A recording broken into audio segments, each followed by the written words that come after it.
welcome to Watch, Review, Repeat. This is the podcast where two best friends discuss the latest in film and television and then do it all over again the following episode. My name is Colton Brown. Joining me is Andrew Meadows. Hello, sir. How are you? Hello. I'm doing well. I'm very, very excited to kind of, put the finishing touches on 2023, wrap it up in a nice box and, put a bow on it, that sort of thing. So yeah, this is always a fun episode for us to record, is looking back on the year. Now, obviously, we're well into 2024 at this point, but it's been a good opportunity for us to kind of look back at 2023 and in preparation for this A Year in Review episode. So I'm excited. I'm excited to talk about TV shows, movies, everything. We've both been, I think, doing quite a bit of homework in preparation for this. We took, I think, we did the Killers of the Flower Moon, an Echo episode, and then I think we took probably close to a couple weeks since then. That's right, yeah. I think we've both been trying to fill our time cramming, with watching as many movies, shows as possible, as we, as much as possible, so that we can, try to have the most well-rounded, informed version of this episode that we possibly can. But of course, we had to draw a line somewhere. We had to call it a day and say, all right, we've got to record it. We got to get it out before, the middle of the year. It might get a little ridiculous at a certain point. So here we are. We missed a few things. We'll talk about that, obviously, later. It's always fascinating to me. Mm-hmm. When you start, okay, listen, we're going to make this list of all these things. What did we watch this year? And it's always fascinating to me how some of these movies, or a lot of these movies, in fact, they feel like a lifetime ago. Sure. They just feel so long ago. Cocaine Bear is one that we watched this year. At this point, we're talking about pretty much fully a year ago. So fuck's sake. Just doesn't, it seems like forever anyways. So yeah, I always think it's always fascinating to look back and just say, damn, time's flown by. But anyways, that's how it goes. 2023, maybe we should, so I guess I wanted to ask at first, since this is probably a good opportunity. We're not going to do we're not going to do a catching up section on this necessarily, because this whole episode is sort of catching up in its own sort of way. How's the eye feeling? I want to at least ask that, because that's a 2024 thing, and then we'll really turn the clock back to 2023. So eye has been removed, as everyone knows, and it has been it's been probably close to 2 weeks, 3 weeks. It's been 2 to 3 weeks since surgery, I guess. Yeah. And it is the best thing I have ever done for myself, aside from marry Sarah and have a baby. Well, those were the things I was going to bring up next. That's actually what got me to that question. Is like, okay, I was going to ask about the eye, and then maybe this is a good opportunity to examine maybe the non-TV, non-film sides of things, and the things that happen in your personal life in 2023 that were maybe worth mentioning. So yeah, so big, tremendously big year, life-changing year. Maybe that's why it feels like a lifetime ago, some of these things, because it's the before and after parenthood. Sure. Not after parenthood, but before and inter-parenthood. Yeah. 2023 was the birth of little Bennett, which is very, very, very exciting. He's rapidly rushing towards a year old now. He's not quite there yet, but he's getting close. It'll be here before you know it. Yeah, it'll just be another example of where does the time go. That's it. He's got little teeth now. He stands up now. He babbles a lot. We do this thing. He goes. His just about his only word, but his favorite word is bah. And so he talks about it. We go to give him his baba, which is his little bottle, but he shortens it up to just bah. And he'll like grab a toy and look at it and bah. And then I'll look at him and I'll point at him and I'll say, bah, and he'll go back and he'll look back at me, bah. And then we exchange language. balls. Yeah. Shared language. Yeah. Yep. Awesome stuff. You had a big year too, though. You went to Europe this year, didn't you? Last year? 2023. I returned to Europe for the first time in nearly a decade with my now wife Anna, which was awesome. No kids for us, so we didn't have quite that milestone. We spent our money elsewhere, extravagant travels, like vacations and stuff like that. Yeah, no, it was a good year, I think. In terms, I mean, the Europe trip obviously was awesome. It was my first time ever stepping foot in Italy, and it was a lovely, lovely country that I would love to return to at some point. Hopefully, not too long. And then the Netherlands is also a beautiful country that offers a lot. That was a good place to return to. Other than that, it just kind of feels like, working and watching stuff and maybe some reviewing, some repeating and all that good stuff. But no, some big moments. I got to see Baby B for myself. Yeah. And I could say he's a cute little guy. I saw him a couple times actually. Yeah. I guess. Although I guess maybe the second time might have technically bled into, well, no, it was New Year's Eve. So it counts as 2023 and then it bled into 2024. Absolutely. Perfect. Kicked off the year with Baby. Yeah. No, good time. So yeah, it was a good year. It was a good year, I think, on a personal level. I think, had a good time, and, certainly some big things for both of us. But maybe we should shift gears and start talking about, the other things, the TV sides of things, the film sides television. Of things. Yeah. So 2023, a year in review. Well, let me just broadly ask you, kind of, shifting gears again to just talking about the film TV side of the world. How did this stack up for you? How did you feel about 2023 now that you've had the opportunity to maybe evaluate the year, put together a list of your best of your favorite movies, TV shows, and other things, obviously, that we're going to talk about on this episode? What did you think about 2023 overall? So I think 2023 was a year of good television. Okay. Not remarkable television. Okay. But good, solid television, I think. Good, solid stuff. All right, we'll talk about it. And I think that's probably, I would say I would classify 2023 as solid for film and television. Solid. I don't think that there was anything, certainly unique things happen this year, right?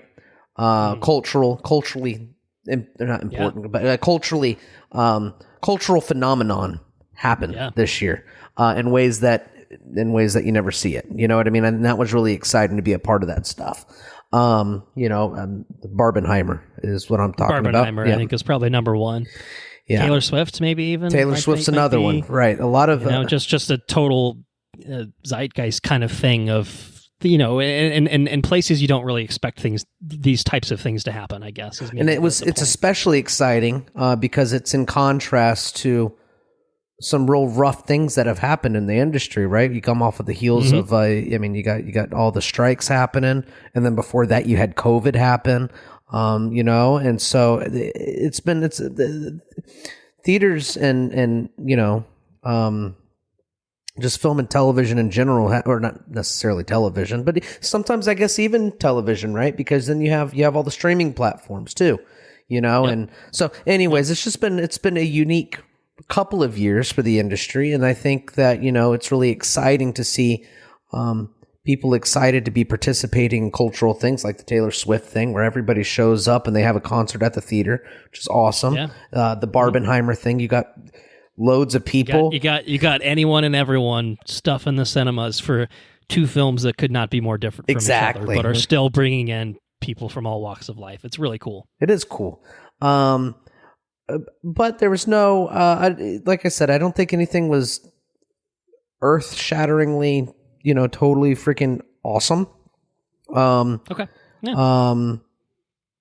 I think there was a lot. I think there was some solid stuff and then some forgettable things. I don't think that there was anything terribly with the exception of maybe two. I got two egregious things. We got some worst movies of the year that we'll talk about, some worst TV shows of the year. But at the end of the day, are they the worst that you've ever seen? No, probably not. No, and I feel like we did a good job of curating really solid things.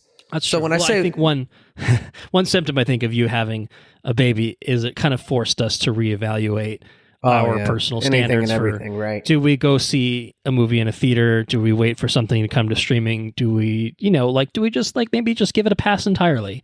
There are definitely, think about it. There's 4 DC movies that came out in 2023, believe it or not. and I think that we covered one of them. I think we covered as an episode, part of an episode, really, even just one of them, which was probably the best of the bunch, to be fair. But yeah. I mean, we gave Shazam a pass. We gave The Flash a pass in terms of covering it. That was really around the time that I think Baby B was born, so that was like a very you've got better shit to worry about, like having a literal fucking baby, than wasting your time with that. And Aquaman came and went the very end of the year. I mean, it was kind of that weird sort of time where we're kind of done with 2023 stuff. And so, it's like, are we going to really see Aquaman 2 in 2 hours in a theater and talk about it for 2 hours? I mean, maybe it's not that bad. Maybe it's good. I don't know. Who's to say? But like, are we going to bother? I don't know. So yeah. So the content curated was really solid. And I think that when by solid, I don't want it to seem like solid isn't praise, because the stuff is good. And just because it's not, good, just because it's not fucking Dune, not everything can be Dune. I was going to say I could detect a hint of bitterness in your voice, and it's because you were. I was robbed of fucking Dune. Of seeing a movie this year. Those sons of bitches actors just wanted they were money, too greedy, and obviously it's their fault and not the studio's fault for just agreeing to their demands, and then so that Dune could actually just make its November release date. But yeah, no, I knew it. I knew that there was the part of you that's just like, I should have seen Dune a few fucking months ago. Dune would probably be number one. Dune would be best cinematography, probably best production design, best score, director, best score, yeah, all of it. I wouldn't even have to think about this shit. Just be Dune all the line. I wouldn't even put anything else as number 1 through 5 of my top for the year. Best TV show of the year, also Dune. Yeah, right. It bled over. Because you can just split it up into a TV show, and it's really good that way too. Not everything can be Dune. Not everything can be Dune. But hey, there's always 2024, right? Assuming 24. Assuming knock on wood. I'm not going to literally knock on wood. I don't want to put that in people's ears. But hey, 2024 might be the year of Dune, potentially. Potentially, hey, so that's what we'll talk about next God episode. forbid. That's not what we're here to talk about here. So, but we could have. Once upon a time, we would have. But we're not. What'd you think of the year? So, what do you think? Yeah, I think I probably agree overall. I think it's pretty good. I don't know that it's the best year that we've had, and again, maybe some of that can just be attributed to the fact that we had some delays and stuff that some of the heavy hitters didn't quite make their release dates towards the end of the year. But I think overall, I think it was good. I mean, there's some really good movies, some really good TV shows that I did catch. I think the tough thing, and I feel like I always say this when we do this episode, is, there's stuff that I didn't catch that maybe would have colored my opinion. And I feel like, I think by virtue of the fact that we weren't seeing as much in theaters in general, there's some things that I probably missed that I think maybe could have altered my outlook on the entire year. But from the things that I did end up seeing in theaters, and then the other crap that I ended up watching on my own on streaming down the line, I feel like my overall sense is, it was pretty good. There's some really good stuff here. But I think I agree. Just having like the big cultural touchstones was a really, really cool thing. Like 2023 will forever be the year of Barbenheimer, and that's just, that's a thing that we lived through, and a thing that I think that we'll think about 20 years down the line maybe and be like, that was wild. Exactly. Pull the word right out of my mouth. Wild. Yeah. Something that I think will be studios will artificially try to duplicate it. And I don't think anything's ever going to quite hit that sort of, just perfect storm that happened with Barbenheimer. Attempts will be made to replicate it because this is a business and it's all about making money. And as we'll talk about very, very shortly, those movies made money, but there was just something so random almost about just the perfect confluence of events that led to that, being the big thing that it was. So yeah, I don't know. I think a good movie or a good year overall. I think a good year overall, I think in terms of stuff. But yeah, maybe not the best. Certainly better than the bad COVID years and stuff like that. But I don't know that I don't know, maybe overall even last year might have been better all around, but still pretty good. Stuff we're going to talk about. I don't want to make it, like you said, seem like a bad thing for anyone listening. It's like, oh, yeah, they're going to talk about a bunch of shit. No. There's a lot of really good movies and a lot of good shows here that we're going to talk about. But But not everything was good and not everything was bad. Some of it was kind of in the middle or whatever. But the things I want to talk about before we really get into our awards, and what we are going to do is we're going to do a whole bunch of awards the same way we've done it in years past. We'll do some miscellaneous awards. We'll do TV awards. We'll do a lot of film awards, including kind of like broad categories, then doing like technical categories, acting categories, and then getting into, the best of the best, and that'll kind of be it for the year. But I also kind of want to start things with just a more top-down look at the things that 2023 brought us, which obviously we've talked about to some extent already. So in terms of the box office, I think that's always a good thing to look at is what are the things that made money? Because the things that made money are not always the best movies. Yeah. I think suffice it to say. But sometimes they might be. So I think, the number one example is Barbenheimer. I mean, both Barbie and Oppenheimer were hugely successful films. Barbie is the top grosser of the year, both domestically and worldwide. That's awesome. Obviously, like Barbie is super duper popular. I mean, Barbie is an ubiquitous, toy, property that people know what Barbie is. But I still don't know that I would have predicted that a Barbie movie would have had this sort of crossover appeal, because you'd think, well, it's for girls. Right. Don't get me wrong. There are a lot of girls. There are a lot of women in the world. But for something like Barbie, I think to have had the reach that it had, I think has surprised me to some extent. Not that it's successful, but that it's so successful, I think, is maybe how I'd think about that. And then there are things like Oppenheimer, which is a nearly 3-hour rated R thing, which, to be fair, is directed by Christopher Nolan and has a star-studded cast, has a few things. But still a 3-hour rated R biopic. that thing made over $300 million worldwide, ended up at number 5 domestically, and number 3 worldwide, just shy of $1 billion. The last rated R Billy film that we had was probably Joker. Joker was probably it, and that's a comic book movie. You know what I mean? Like two very different sorts of things, and also one is much better than the other. I think maybe is probably what your sigh/groan is alluding to. But I kind of get why Joker maybe had the appeal. I mean, maybe I do in concept, maybe not in execution. But Oppenheimer doing as well as it did was definitely a big surprise, but definitely a notable thing for the box office. Back in April, we got the Super Mario Bros. Movie, which crushed it, over $500 million domestically, ended up number 2 worldwide. Only the second film along with Barbie to crack $1 billion worldwide in 2023. So Mario was a big one. Guardians of the Galaxy Volume 3 did quite well, $845 million worldwide. That was number 4 for the domestic take. Spider-Man Across the Spider-Verse was a big one as well, number 3 domestically and number 6 worldwide. And then I think some of the other ones, which surprised me a little bit, later in the year we got Wonka, which... I didn't see that coming. Yeah. We didn't really talk about. I think you did see it. I don't know if you're going to bring it up at any point later in this episode. I honestly don't know. I didn't see it, so this is where I'm going to talk about it.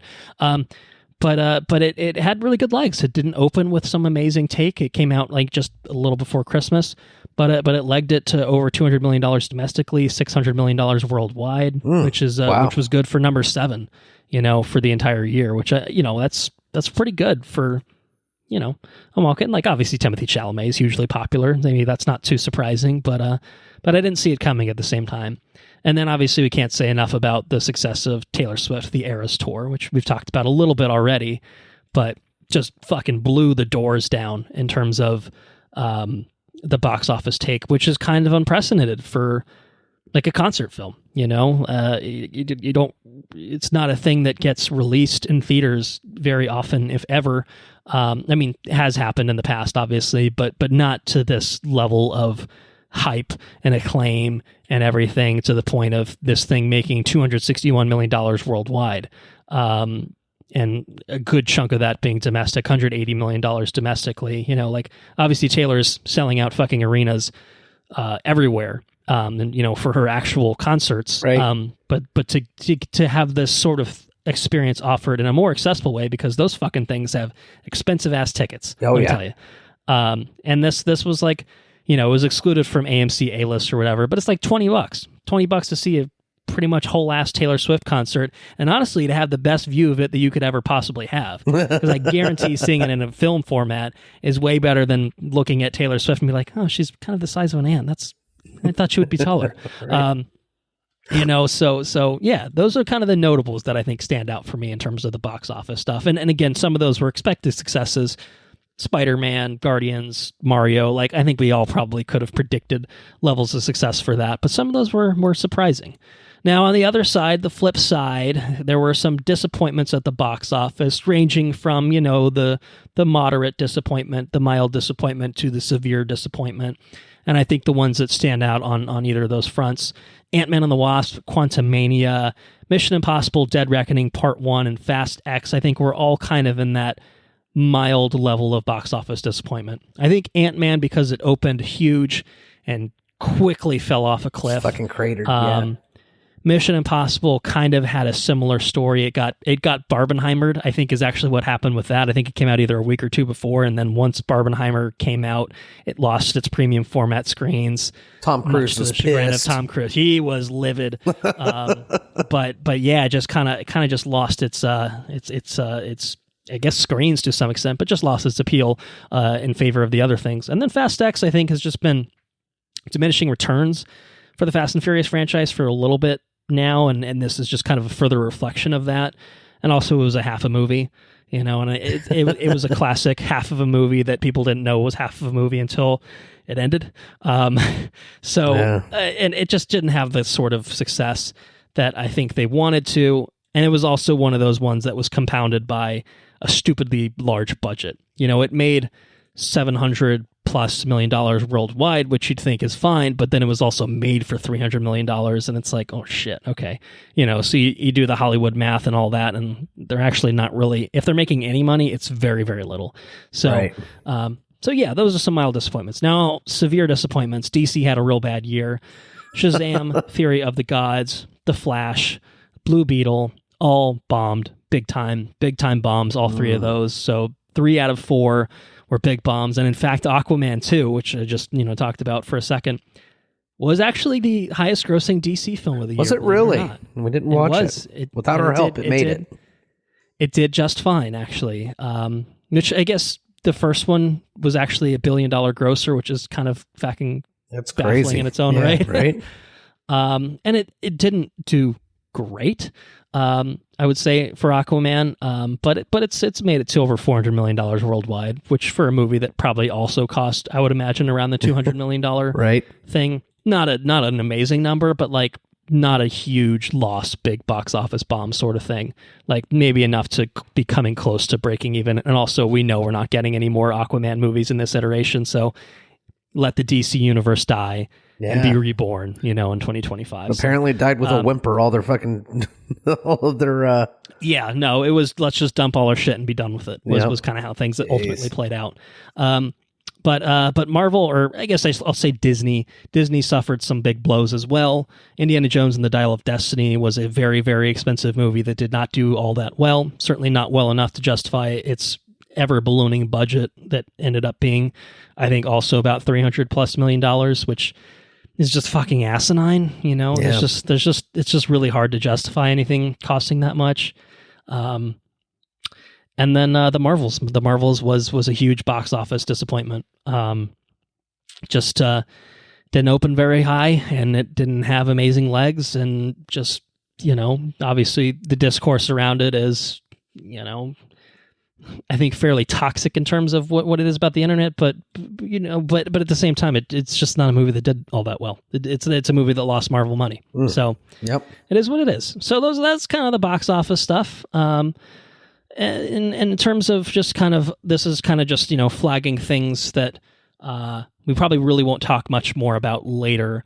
Are there any shows, movies that stood out to you as things that like I had fun with this, but also not enough fun with it for it to merit any sort of praise beyond just giving it some lip service now, if anything stands in television, TV or film, or both, whatever. You can just rattle them off. Yeah, I think so. And I think the only one that I can really I'm just making sure it's nowhere else. Okay. Wonka. Wonka. Okay. That feels like a good thing here. Where maybe not your top 10 overall for the movies of the year, and maybe not it was remarkable in any other way, but you had fun with it or something. Yeah, Wonka drummed up some emotion.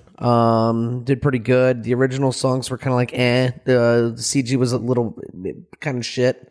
But man, Timothy Chalamet's got some.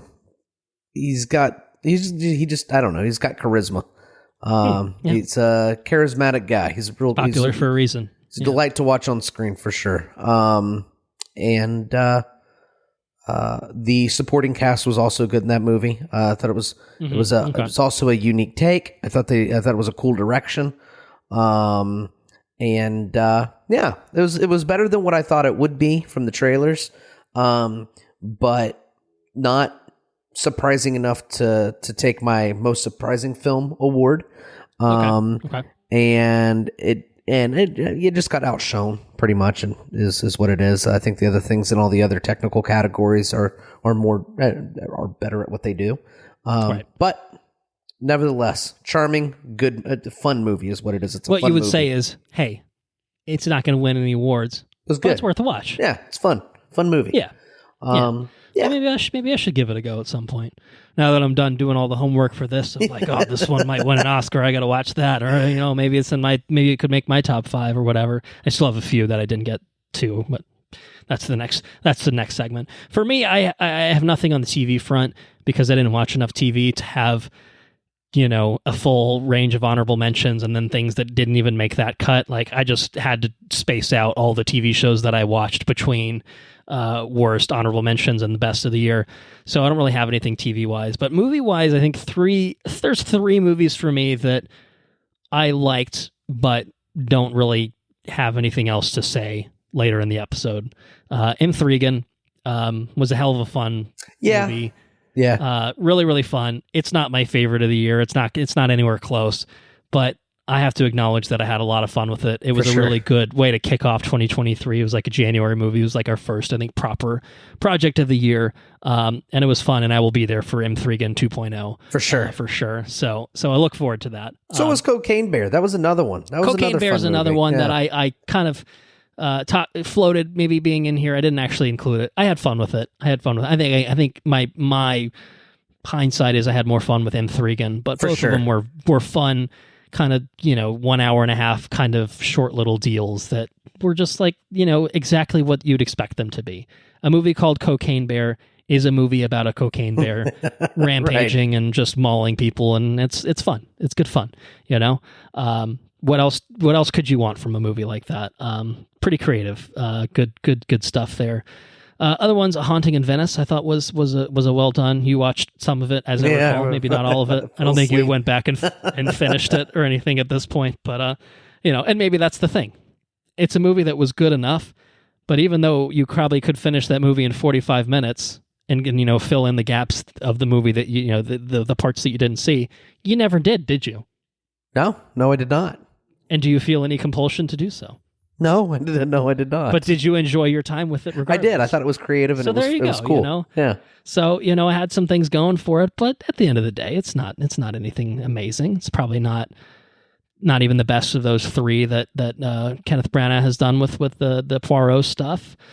And then for me, I brought it up with the box office stuff. I thought The Marvels was totally fine. I thought it was enjoyable. I probably gave it higher than a totally fine in terms of our actual ranking when we talked about it.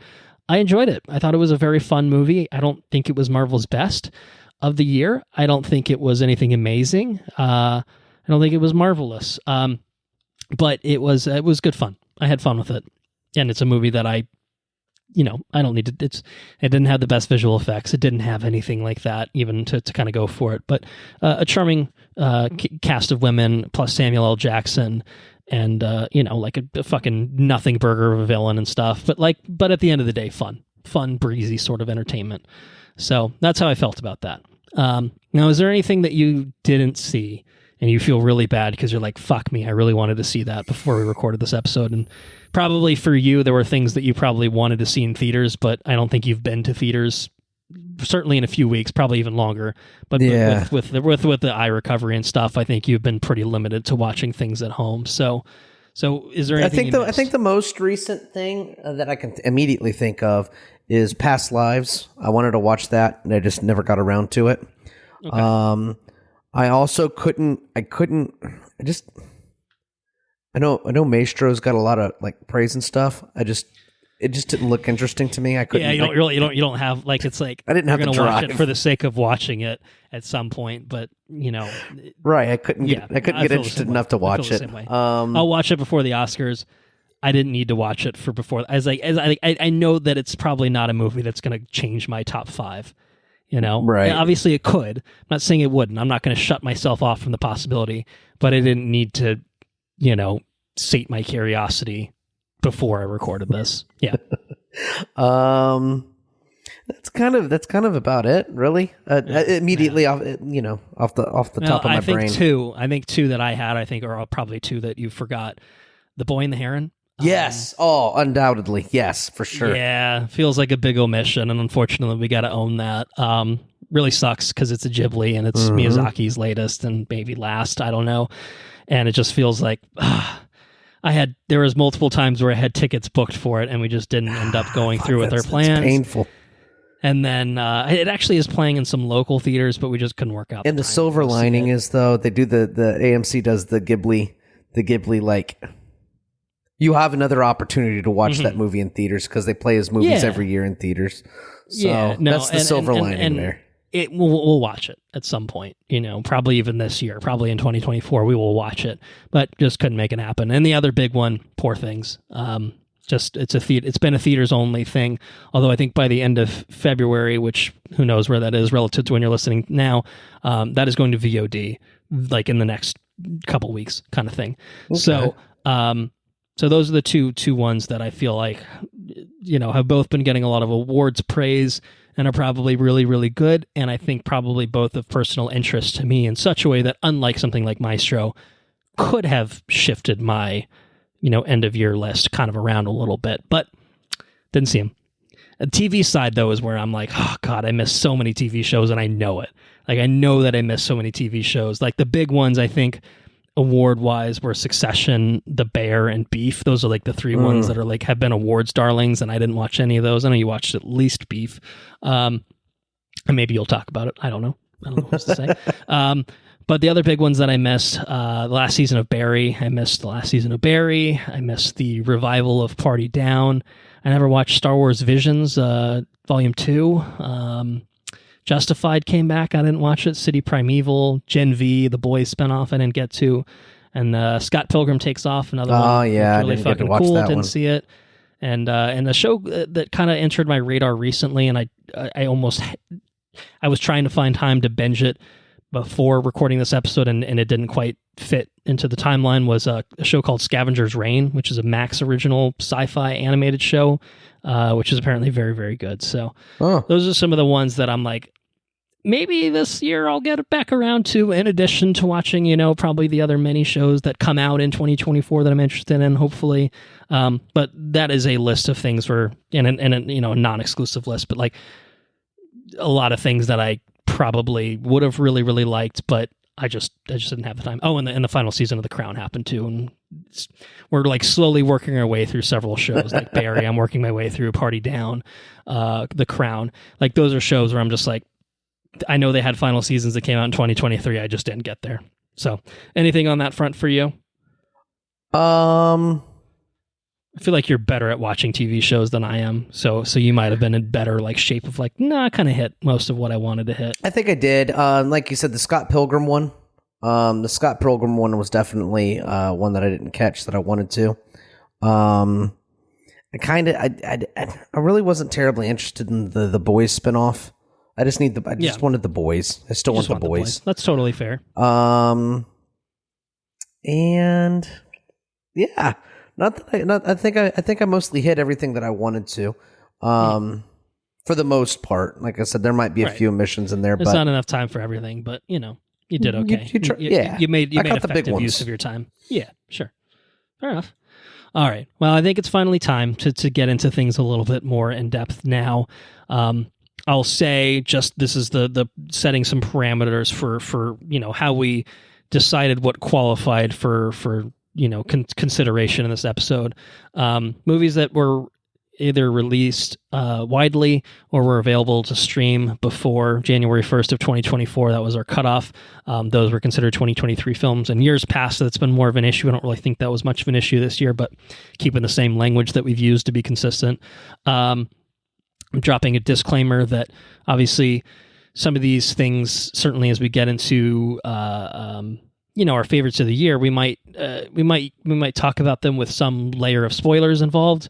So be cognizant of that. I think for anything that's like a major twist or a major crazy thing, we'll try to tone it down and not get too crazy with it. But you're on notice, I guess. It's also our opinions. Don't add us. Like this is kind of Well, we can talk about it if you disagree, certainly you're welcome to chime in. We can talk about it on a listener's corner. But first of all, we didn't watch everything. This is obviously purely based off of what we ourselves did consume. And it could change if we recorded this tomorrow or yesterday. It might have been different. That's kind of how these things are. Is we've as of recording this episode, here's what we think. We're obviously memorializing it with the recording, but things are a little bit in flux. This is just kind of how we stand right now. So if you hear Andrew, and that's because it's subject to change too. Andrew's like, shit. Oh, I forgot I watched that. Fuck, that's going in there somewhere. This year we're gonna change that. This year I will document every time I watch something. Yes. Okay. Because every year I do the same thing. I can't remember what I've watched because it all seems like a lifetime ago. You ask me about it though. I know I like it. You know what I mean? So anyways, let's get into it. All right, let's get into it. And a little bit of recency bias always creeps up too, because we've been doing our homework to talk about that. So we're going to kick things off a little bit differently this year. We're going to bring back one old award that we haven't done, I think, in a few years, if nothing else. And then we're going to add a new award to kick things off. And we may not do this every year, but it just felt like a good year for both of these to be part of the conversation. Okay. So we're going to start with the Who Won the Year award, which I know we did at least the first time we did this, so this is definitely a bit of a throwback. And it's basically who had a good fucking year, like who did really well. And I said to Andrew, this doesn't have to be a person, it doesn't have to be one person, it can be a group of people, it can be a corporation. This is a pretty broad, just who fucking owned it this year, and came away feeling pretty good about themselves. So you want to start? You want me to start? Where how do you want to do this? Well, I think we usually go back and forth, but I think we got to. So I mean, there's some. I had a few contenders here myself. Yeah, there are contenders. We might have some crossover. So we can talk. I can start by saying broadly. One of the contenders that I had to really grapple with are the people not working for corporations, the people members of the Screen Actors Guild. And members of your the writers, WGA. Yeah. That's a big win. Writers It's Guild a of big America. big get for those guys. Do you categorize that as a win? Yeah. I mean, yeah. I mean, it's definitely a win. But did you win the year? Well, I'm sure they. I'm sure they feel like they probably did. Okay. Well, who else might have won the year over them? Would you say? Who won the wheel? There's an actor who's popping up in everything, and now I can't think of his name. I saw his face as you were talking about it. I was like, I thought about him, but I can't remember his name, so I'm not going to be bothered to look him up because if I can't remember his fucking name, then he didn't win the year. He didn't win the year.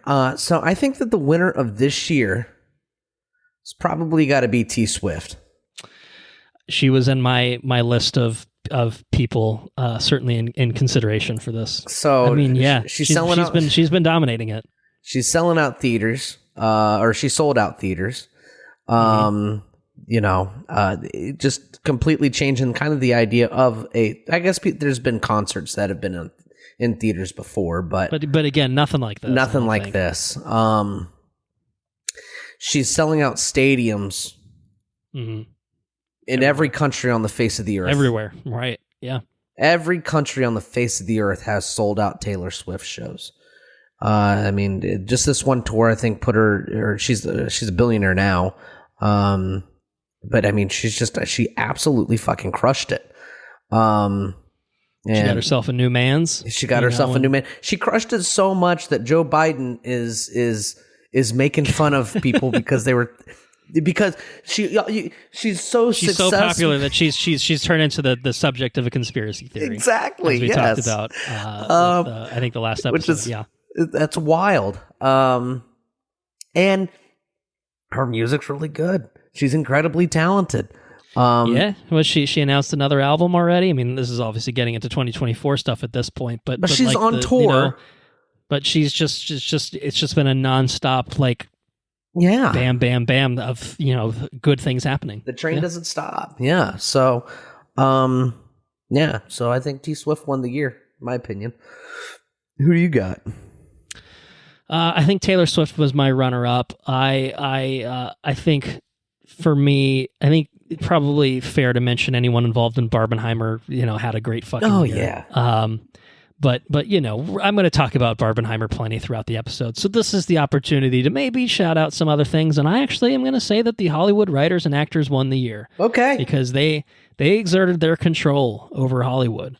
Long ass fucking strikes, multi-month strikes. And at the end of the day, they held firm. Both of those guilds came away with wins. Maybe they didn't get everything they wanted, but the writers particularly got a lot of protections against AI. They got financial kind of gains for what they're owed, streaming bonuses, staffing requirements for writers' rooms and stuff. Like they made a hell of a lot of strides. The actors did as well. I think, again, the same thing, a lot of AI protections, a lot of bonuses and stuff for people in streaming shows.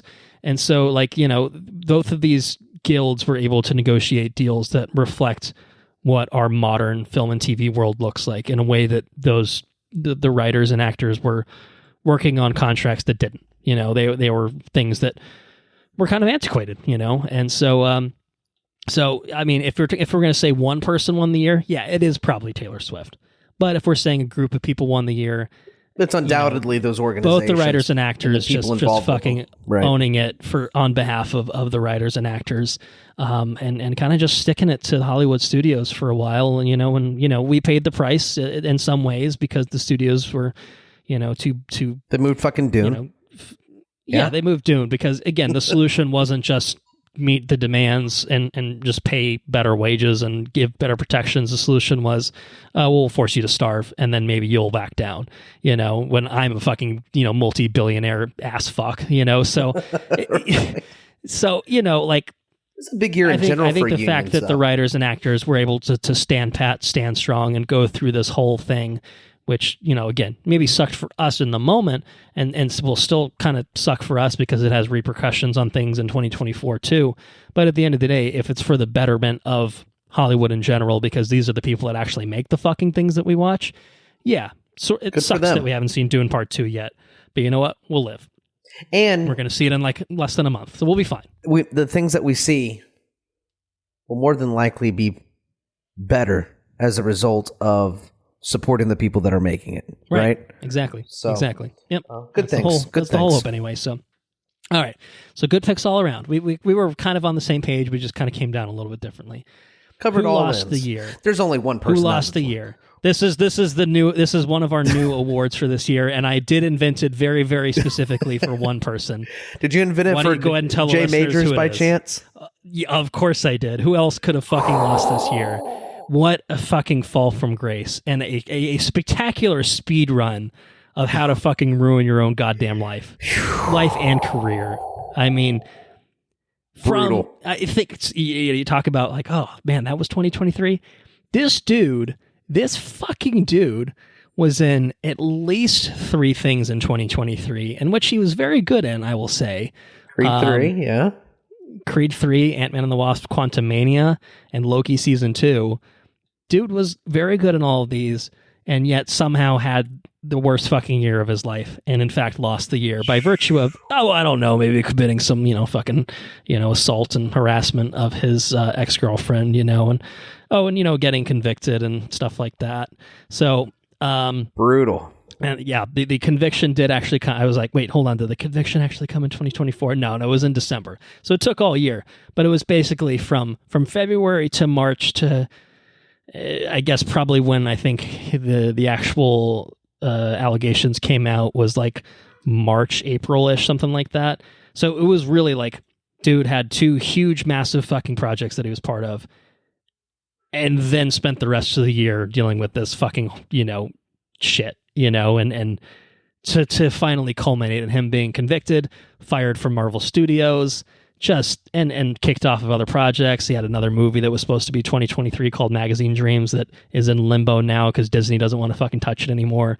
Like, just Bad. Straight fucking just, again, train wreck. It could only be one here. Because he was a literal train. I mean, he was a golden boy. I mean, he was all sorts. I mean, hey, you go back a year's time. I think we said this already when we talked about the conviction, but like, go listen to our Ant-Man coverage. Go listen to our Creed 3 coverage.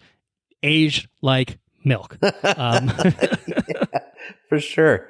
Because we were on the train. We were on this train, We liked John. I mean, he's a weird fucking guy. He's carrying around his mug and shit at his tin cup, the Oscars or whatever. And like, he's a fucking weirdo. But like, lots of weirdos work in Hollywood and are very good actors. Yeah. And it turns out this guy just fucking sucks, actually. So, man, it doesn't happen often. But when it does, we'll invent a fucking category for it. I had to invent one because we had to address it. We had to address it, right? Another memorable thing of 23, Christ, man. Cultural phenomenon. Yeah. Indeed. Not for the right reasons, of course, but honorable mentions to both Marvel Studios and DC, both having bad years. Marvel Studios in part because of fucking Jonathan Majors, and DC in part just because it's DC released a bunch of fucking bombs. But yeah. Those are our miscellaneous awards. Are you ready to talk some TV now? We can talk some TV. All right. Why don't we kick off our television stuff with the worst television show of 2023, if you have any that fit this criteria. I don't, I think in years past, maybe even last year, we had Halo Season 1.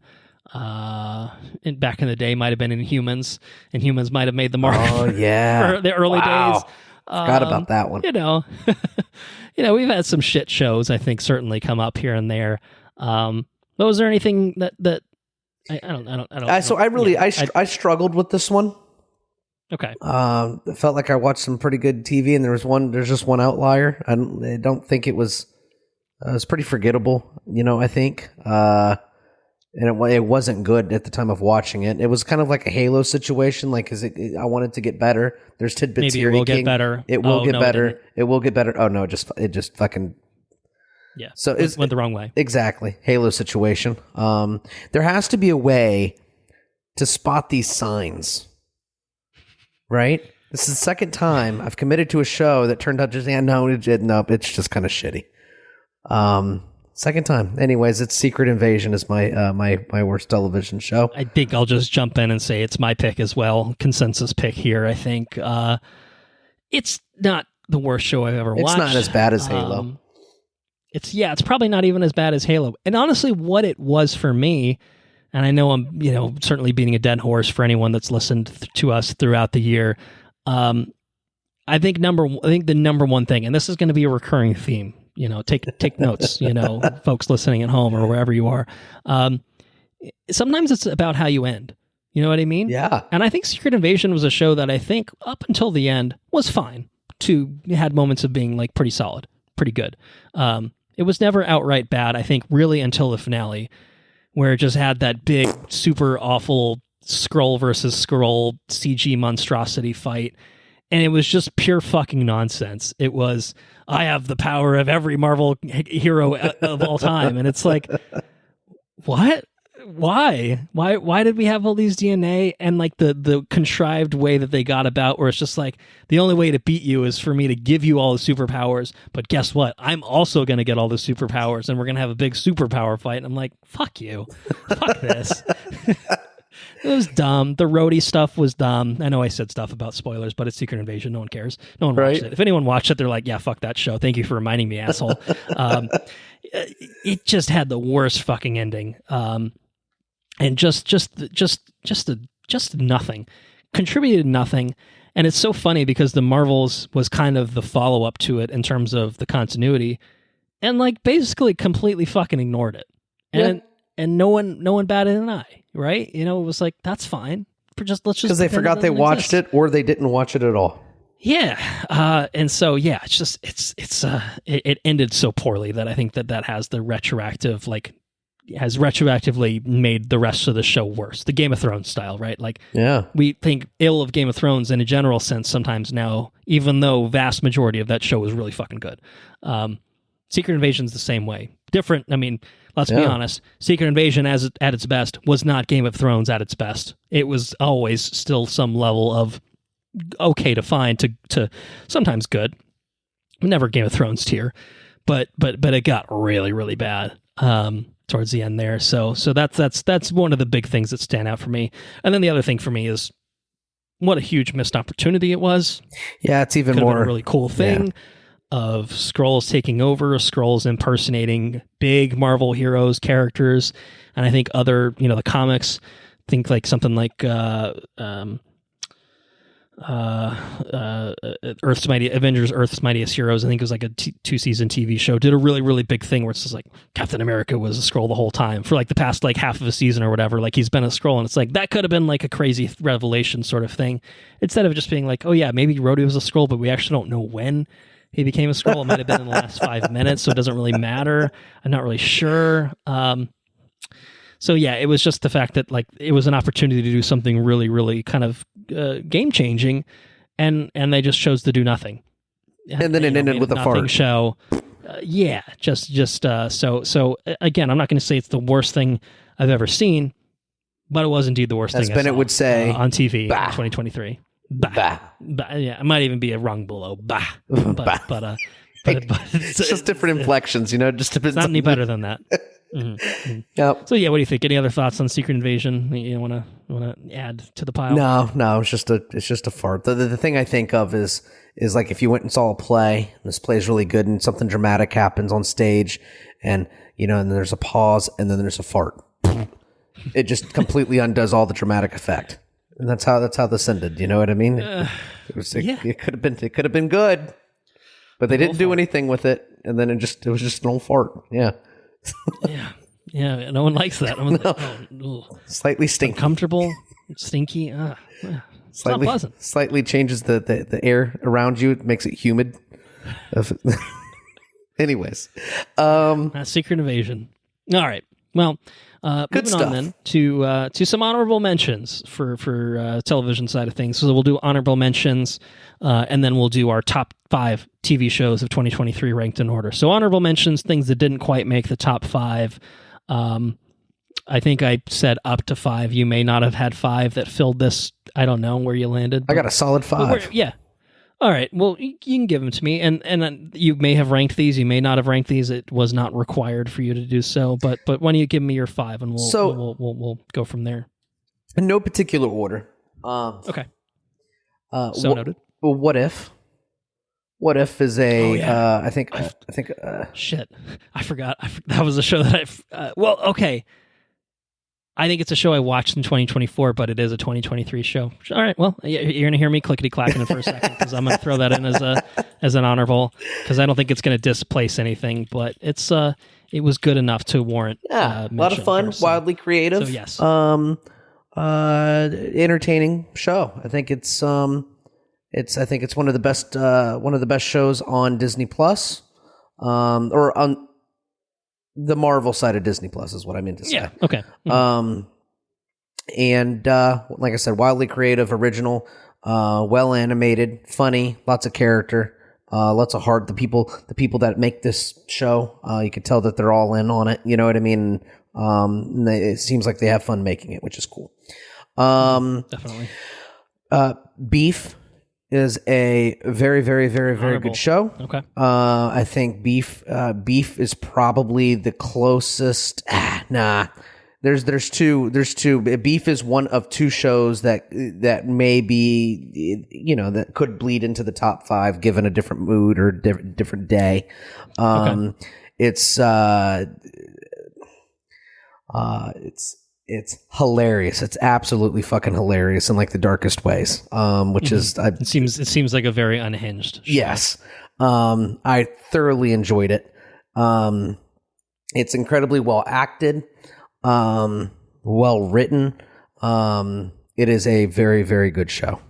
And like I said, I think if I didn't, I think my number 5, we'll talk about it. Anyways, Beef is very close to bleeding into the top 5. Castlevania Nocturne. It's also very cool. It's a return. This is not. You said there was 2 shows that could have arguably cracked 5. This was not one of them. This is not one of my. I should have listed those 2 last, but I did not. No worries. I just wanted to clarify. Castlevania Nocturne is return to form. I think it's really, really, really awesome. Did you end up watching that, or did you didn't get a chance to watch it? I can't remember. I started but didn't finish. Okay. So I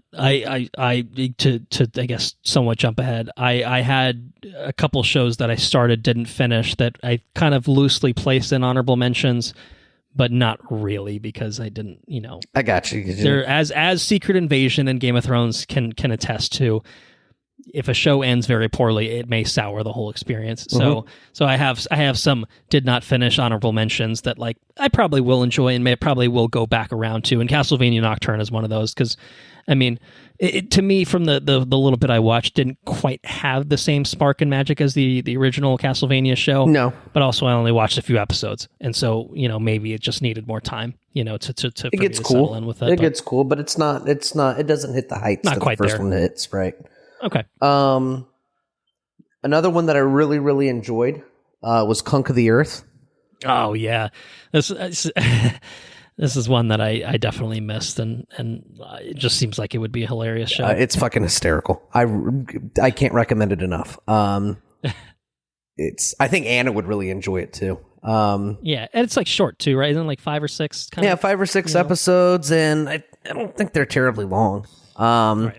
But it's like a Borat situation, where, and it's just the history of Earth, and the people on it, and it's really fucking funny. So that's cool. Another honorable mention, just loosely in here that I'm throwing in at the last second. I know you said 5, but this is like more of a thing. Is all the comedy specials on Netflix. I've watched a ton of. It's cool, you turn one on and like you don't really quite know what to watch. Well, I'll just watch one of those. You know what I mean? And I've watched a ton of stand-up comedy. I just recently watched all of Ricky Gervais's stuff on Netflix. And just, I don't know. I like watching all those. Those are really good. But the last but not least thing that did not make it in my top 5, and it could have, but I watched some really good stuff, and that's Ahsoka. I feel bad because Ahsoka didn't crack my top 5. It's fucking Star Wars, right? Well, it's also not the only Star Wars show we got in 2023. What other Star Wars shows did we get? We got Mandalorian season 3. We got, like I said, Visions Volume 2. Maybe that's in there somewhere, to be fair. But yeah, there was other Star Wars that happened. Visions. I forgot about fucking Visions. Yeah. Oh my goodness. You forget about these things, No, Visions is another. I'm going to stay committed to what I got. Just throw it in as an honorable. Just call it, Visions. I didn't. No Star Wars property made my top 5. Okay. Well, that's what I didn't know if like Mando maybe made it by virtue of I forgot about Mando too. I forgot about all those. That's the recency bias. You forget about it, and then the last one that you left with is Ahsoka. Well, Ahsoka's pretty good. Commanding performances, cool ideas. Can't wait to see where it goes. It's got fucking Thrawn. Rebels season 4, or season 5, I guess. Rather. Exactly. Really, really, really awesome show. Visions, incredible show. I really like Visions. I like Visions a whole lot. And Mando was pretty okay. I thought Mando was okay. Good Star Wars content, not necessarily top tier in 2023. Maybe seems to be the feeling. Yeah. But those are my honorable mentions, and it turned from like 5 to 6 to now 9. Whatever.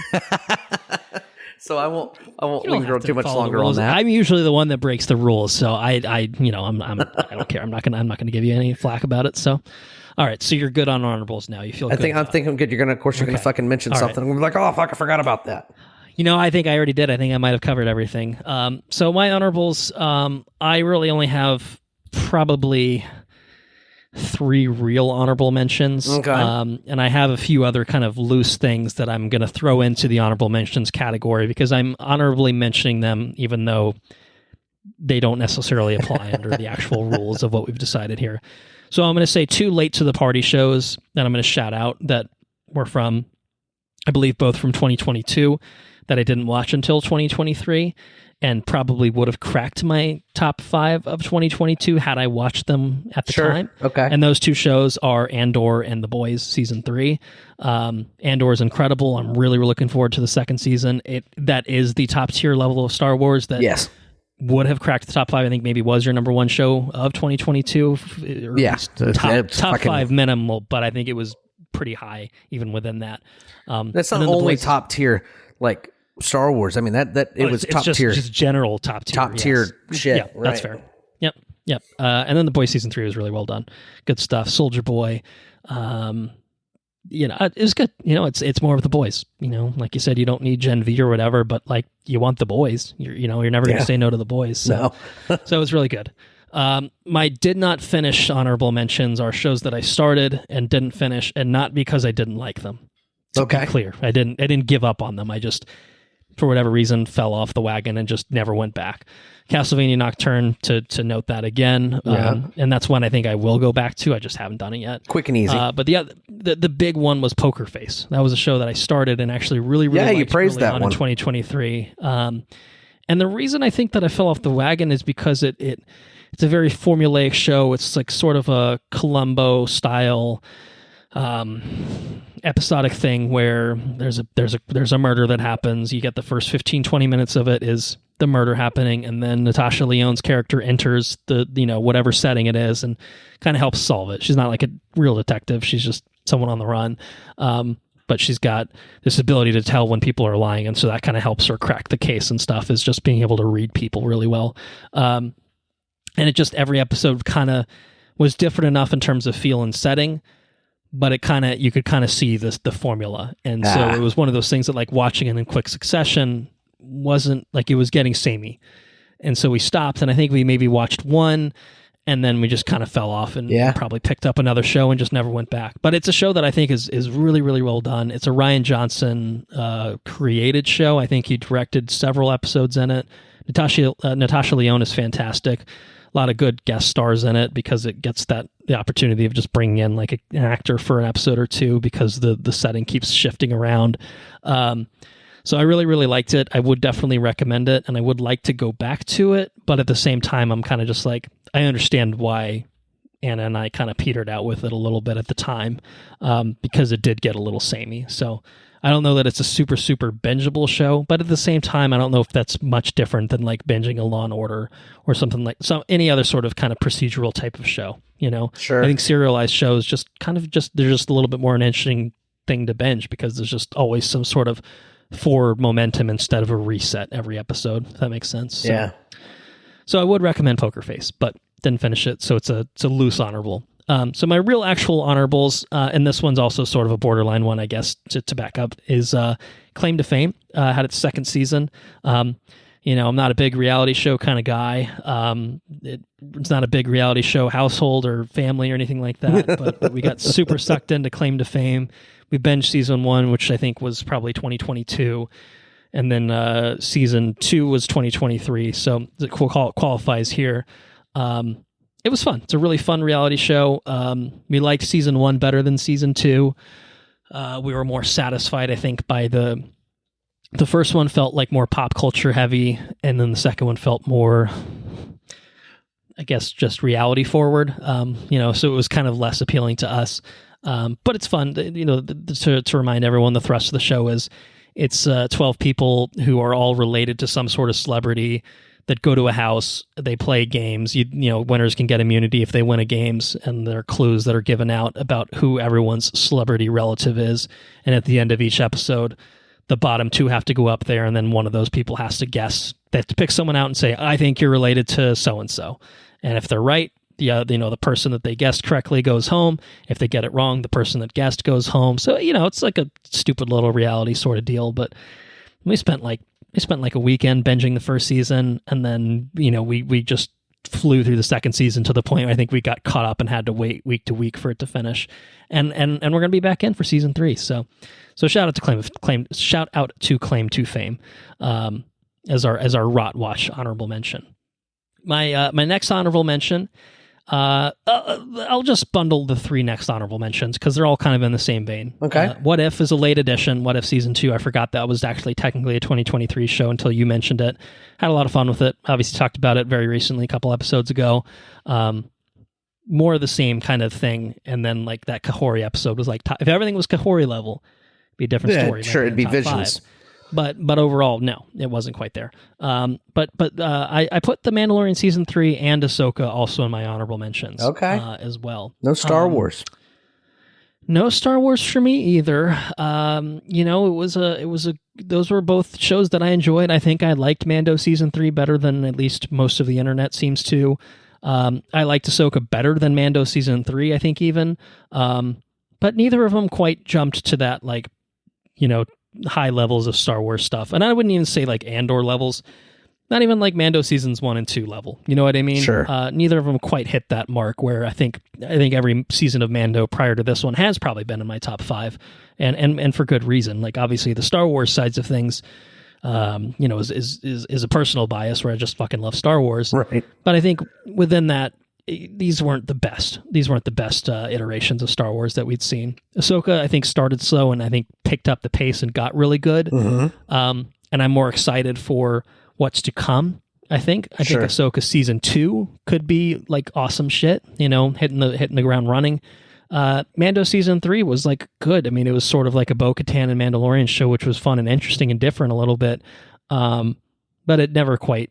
Like Mando season 2, like fucking Luke, and like nothing ever quite hit the mark in the same way that it did. And it had like the Jack Black and Lizzo goofy shit here and there. So yeah, it did have that, which I think kind of holds it back a little bit. Like that's the thing that it stands out is like Jack at Black the end was of the there. day, nothing about it was like amazing. Nothing was amazing. Like it was all fun and solid to good and entertaining week to week, but none of it was amazing. Right. So yeah, that's where I'm at with my honorables. So. If we're ready to move on to our top 5 television shows ranked in order of 2023, are you ready to do that? I can do it. I can do it as long as there's right. 6. I can actually give one honorable and then move my slot number so they have a proper 5. You can. You know what? Let's just do top 6 because if something popped into your brain. It yes, seems like because I forgot about it. Okay. All right. So this is an on the fly change. You know what? I'll just bend the rules. Let's start with number 6 for you. What's your number 6 for me is going to be Loki. Loki season 2. Okay. Loki season 2. This is the afterthought that is not. No. Oh, shit. Loki. Oh, no. Loki has been okay. reduced back to 6. Or Loki got dropped. Yes. Gotcha. Incredible show. A wild show. From the Moorhead and Benson. I really, really, really appreciated the direction that they took the show in, and how they, the way that this show is written. There's a clear understanding of Loki and all the characters, and it was a really, really awesome arc. It was done very, very well. I thoroughly enjoyed Loki, and. When you start talking about, reducing something down to, 1 through 5 or 1 through 6 or what have you, it's really hard because there's some really good, there's things in here that just, yeah. Yep. It's the end of a chapter for Loki, right? It's huge. That's true. So yeah, monumental show, huge. Really, really enjoyed it. Super well done, super awesome. And creative, timey-wimey stuff. Everything about it I thoroughly enjoyed. So Loki's number 6 for me.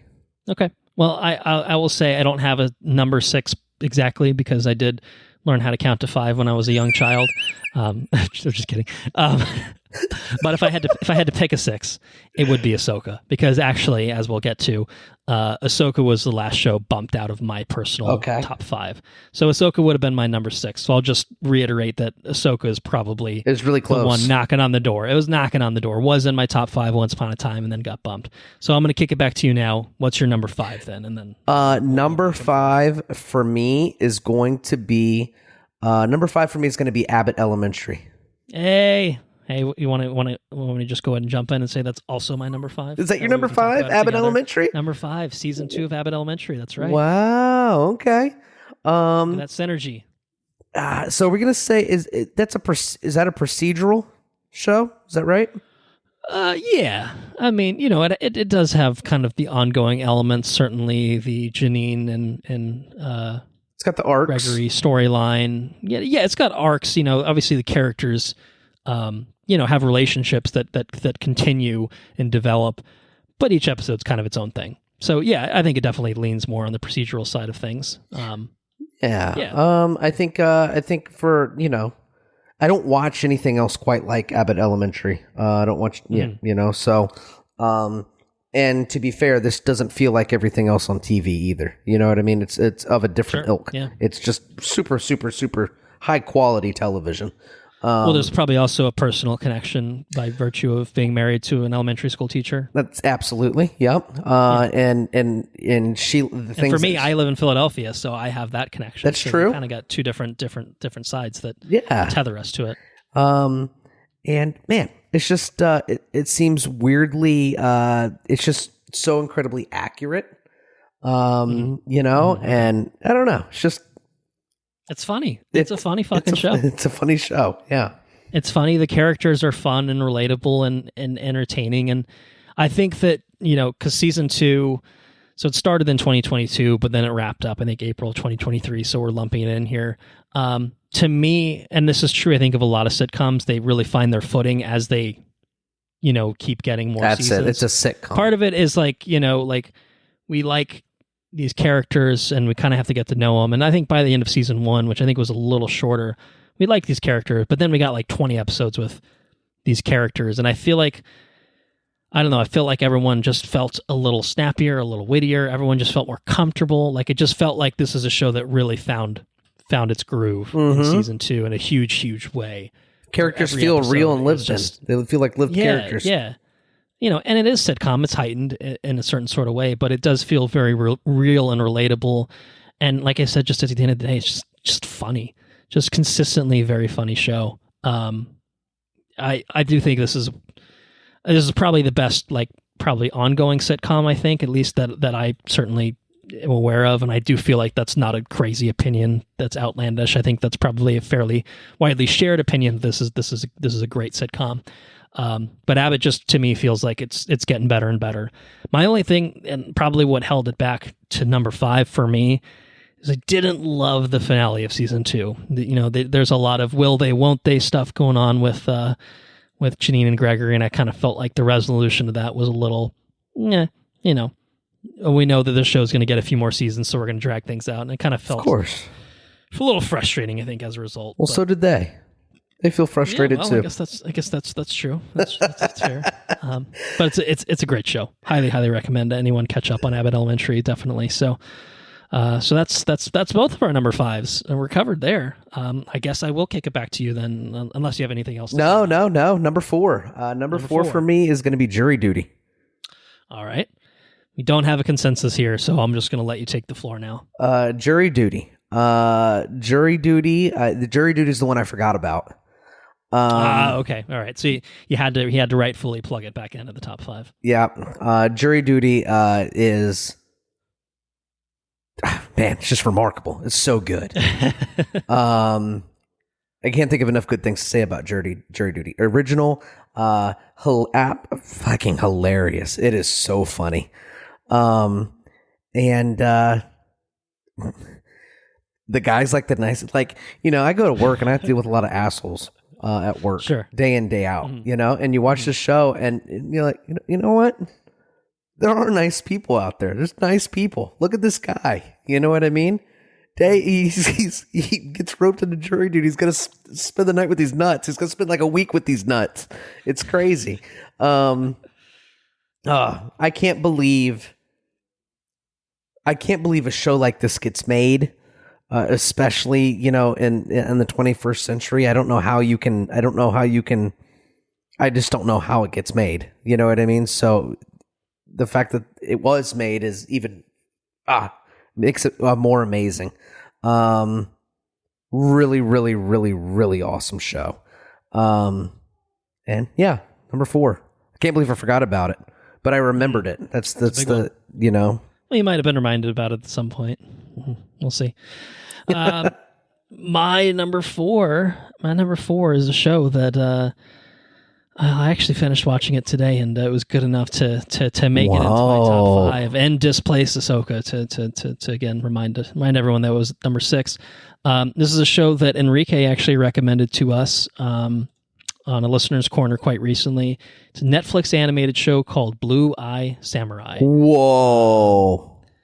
I took the dive on it, and I was out of town for a good chunk of the weekend, or one of the days on the weekend. So I went. I said, I'm gonna binge a show, because there are movies that we wanted to watch together. And I was like, there's gonna be something that I know that she doesn't really have interest. And then I will say, I watched the finale earlier today. She was watching it with me. Hadn't watched any of the show prior to that point. She's, who's this? Who's that? I'm like, well, you can watch the whole thing. But Blue Eye Samurai. Yeah, I think Enrique praised it certainly in our listeners' corner. I think I guess literally would have been last episode. Now that I think about it, right? It's a fucking awesome show. The animation is awesome. It's really cool. It's not an anime because it's not a Japanese show. It's a French American production. But it's definitely anime style set in Japan, so it certainly gives off those vibes. Basically, the story is Japan has closed its borders to outsiders, and the main character is a half white, half Japanese person who basically is shunned by Japanese society because they have blue eyes, and that's looked down upon. And so they have like a real strong sense of self-loathing, self-hatred, and so she has decided to embark on a quest to kill the 4 white men who have illegally remained in Japan, basically because one of them would have been her father. Oh shit! Yeah, so it's a fucking hardcore show. It's gory. It's violent. It's got it's very sexual in a lot of ways. Like you're getting some animated dicks. You're getting some animated boobs. Like it's full on. It's not Baby B certified. Let's put it that way. It might not even be. You're gonna get some questionable looks from your wife. That's that level of shit. But it's really good. It's really, really compelling. The action is really, really awesomely choreographed in it. It's all a little bit heightened, but like the Japanese setting is so fucking cool. The designs of everything is really, really cool. And just English or Japanese? The whole story. It's English. It's got a great voice cast. French, it's Maya Erskine who plays Mizu, who's the main character, but also I think it's a really strong Asian voice cast, but it is all voiced in English. So George Takei, Randall Park, Cary Hiroyuki Tagawa, who's the original fucking Shang Tsung from the Mortal Kombat movie, and then the one white person that we actually see in the show is voiced by Kenneth Branagh, which is awesome. Oh, okay, that is awesome. Ming-Na Wen is in it for like a smaller part. It's just cool. It's a cool fucking show is probably how I would talk about it. Okay. And I just found it, like, the setting was really interesting. The animation obviously was beautiful. There was one episode where it kind of does like these mirror tales of like a I don't even know, it's like a puppet show. There's like a puppet show that like it's being narrated, and then it kind of like has that interspersed with the ongoing story and the show, and it's just so cool how that was done. Each episode kind of has its own like little thing, and it's a show I think that has like ways that you would expect it to go. Like, oh, I know how I've seen this story like this before. I know how this is going to play out, and then it kind of subverts that, and it does it in a really kind of clever sort of way, where every like the end of the episode is like, oh shit, that did not go how I would expect it to, and then the next episode is the fallout of that. And I don't know. I'd highly recommend it. I do think that you would certainly enjoy it a lot. I know I enjoyed it a lot. How many episodes? So it's 8. I think on quick. total it's they range from like 40 to 60 minutes, something like that. Okay, so they're a little bit longer. It's probably a tad over 6 hours, and it's been renewed for a second season. So there might be a reason to go back in on it. But yeah, this came out in November. Completely passed me by. I'd heard good things online a little bit, but then Enrique recommended it, and like I said, the opportunity arose, and when it ended up at number 4 for me. Blue Eye Samurai, streaming on Netflix. Definitely would recommend it. So my number 4. What's your number 3? Barry. All right. Final season of Barry. Okay. Barry is there's a couple of there's Barry stuck the landing. Talk about landings. Right. Barry stuck a big it. Deal. Barry stuck the landing every episode for every season of Barry. Barry is pretty perfect television. Top tier stuff. Can't recommend it enough. It's another one. I always talk about comedies and that I don't watch a lot of comedies and I don't know, but I've got a lot of comedies here. Abbott Elementary, Jury Duty, Barry. I guess I have a particular... Barry kind of blurs the lines, though. I think that I think especially in season 1 was fully committed to being a comedy with dramatic elements, and then I think as it went on, it got darker. It kind of just turned into a drama with like really dark humor, punctuated throughout. Yeah. It's so stupid. It's so funny. It is very, very, very dark. And it's to use the phrase again, it's a return to form, and that form is very fucking good. So season 3 was it season 4, isn't it? Season 4, yeah. Season 4 of Barry. It's a closed chapter, beginning, middle, and end. And it's a very good story. It's a very good package. Right. Can't recommend it enough. I'm in season 3, so I'm getting there. Yeah. Did season 3 have the karate guy? I think daughter? That was season 2.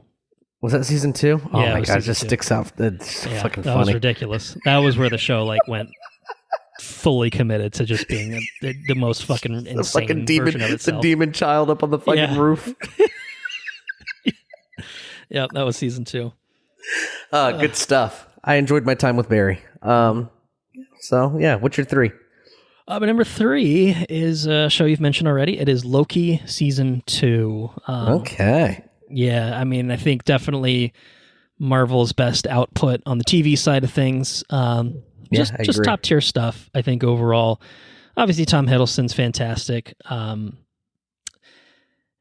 think the new addition of Kiwi Kwan was so much fun. He was a bundle of joy in this. Owen Wilson. I don't know how you have that show without that guy. Yeah, I mean, he just immediately just felt at home in this show. Obviously, wasn't in the first season, but then him just dropping in was awesome. Owen Wilson, I think this still continues to be probably Owen Wilson's best role for me on a personal level. I think he's great in it, which is not a thing I usually say about Owen Wilson performances. Usually they're kind of the same. Wow.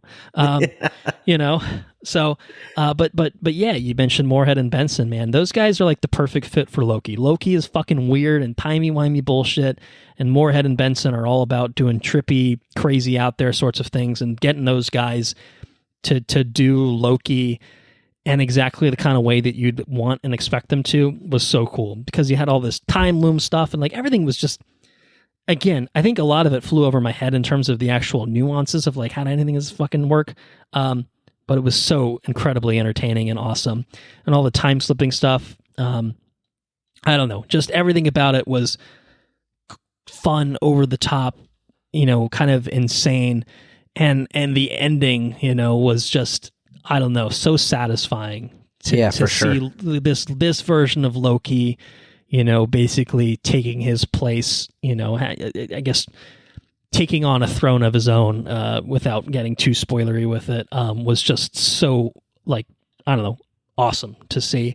That I just really, really liked Loki season 2. It felt like a good, solid continuation of the first season. And as you said, kind of just like as kind of an end point of this character, maybe for now, but probably for at least a little while.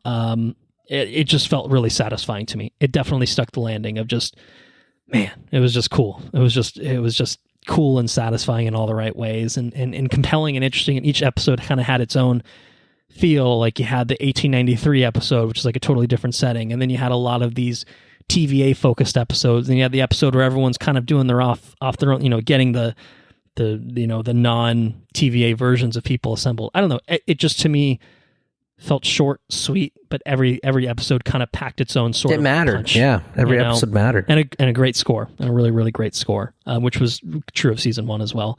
But yeah, it just felt Marvel to me has had struggles with, I think, the multiverse stuff. Loki season 2 has been the best output on that particular front, without question. Not even like, it's not even the best by like Marvel standards. A little bit, you know what I mean? It's also good at, like you said, Andor is also good independently and also on a Star Wars level. Loki is good on both levels. Yes, I think you could watch Loki freestanding of any sort of Marvel baggage. You got to watch season 2 before you watch you got to watch season 1 before you watch season 2. Yeah.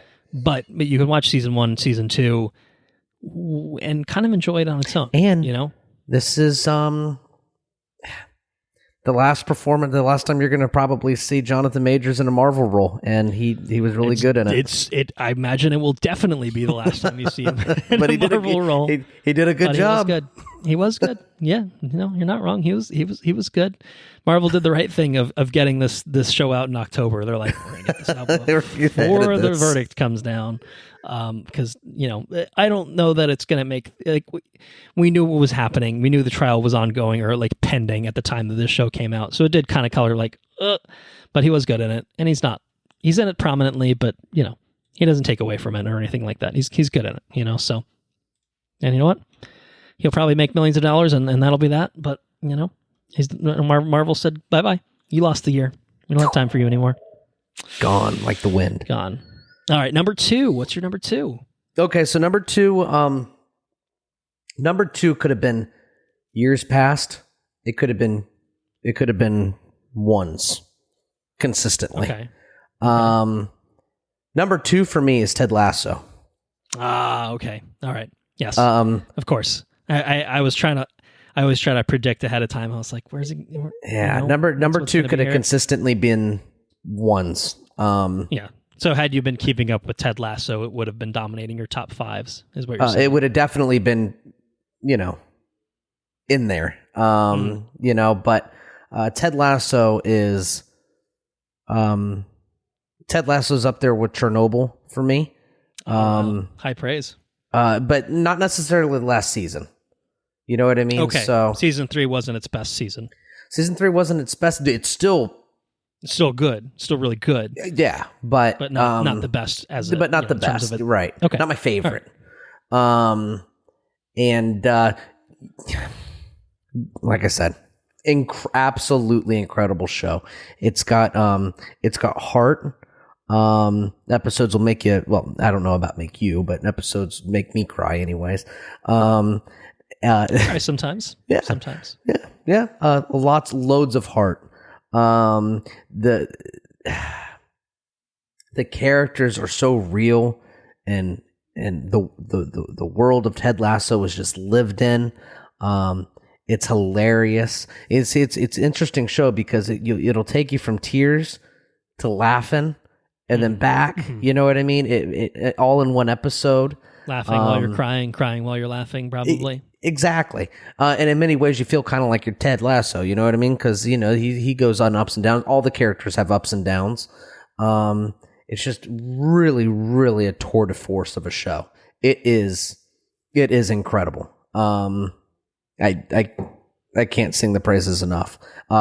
You would really like the way it's written is awesome. I have no doubts that I will enjoy Ted Lasso when I finally Yeah. watch it, which may very well be this year. It The feels like snappy. now that it's kind of maybe done, it feels like, all right, I can go in and just, Yeah. season 1, 2, 3, like exactly how you did it. You didn't have to wait a year between seasons. Or anything like banged that. them all out real You quick. could just go right through it.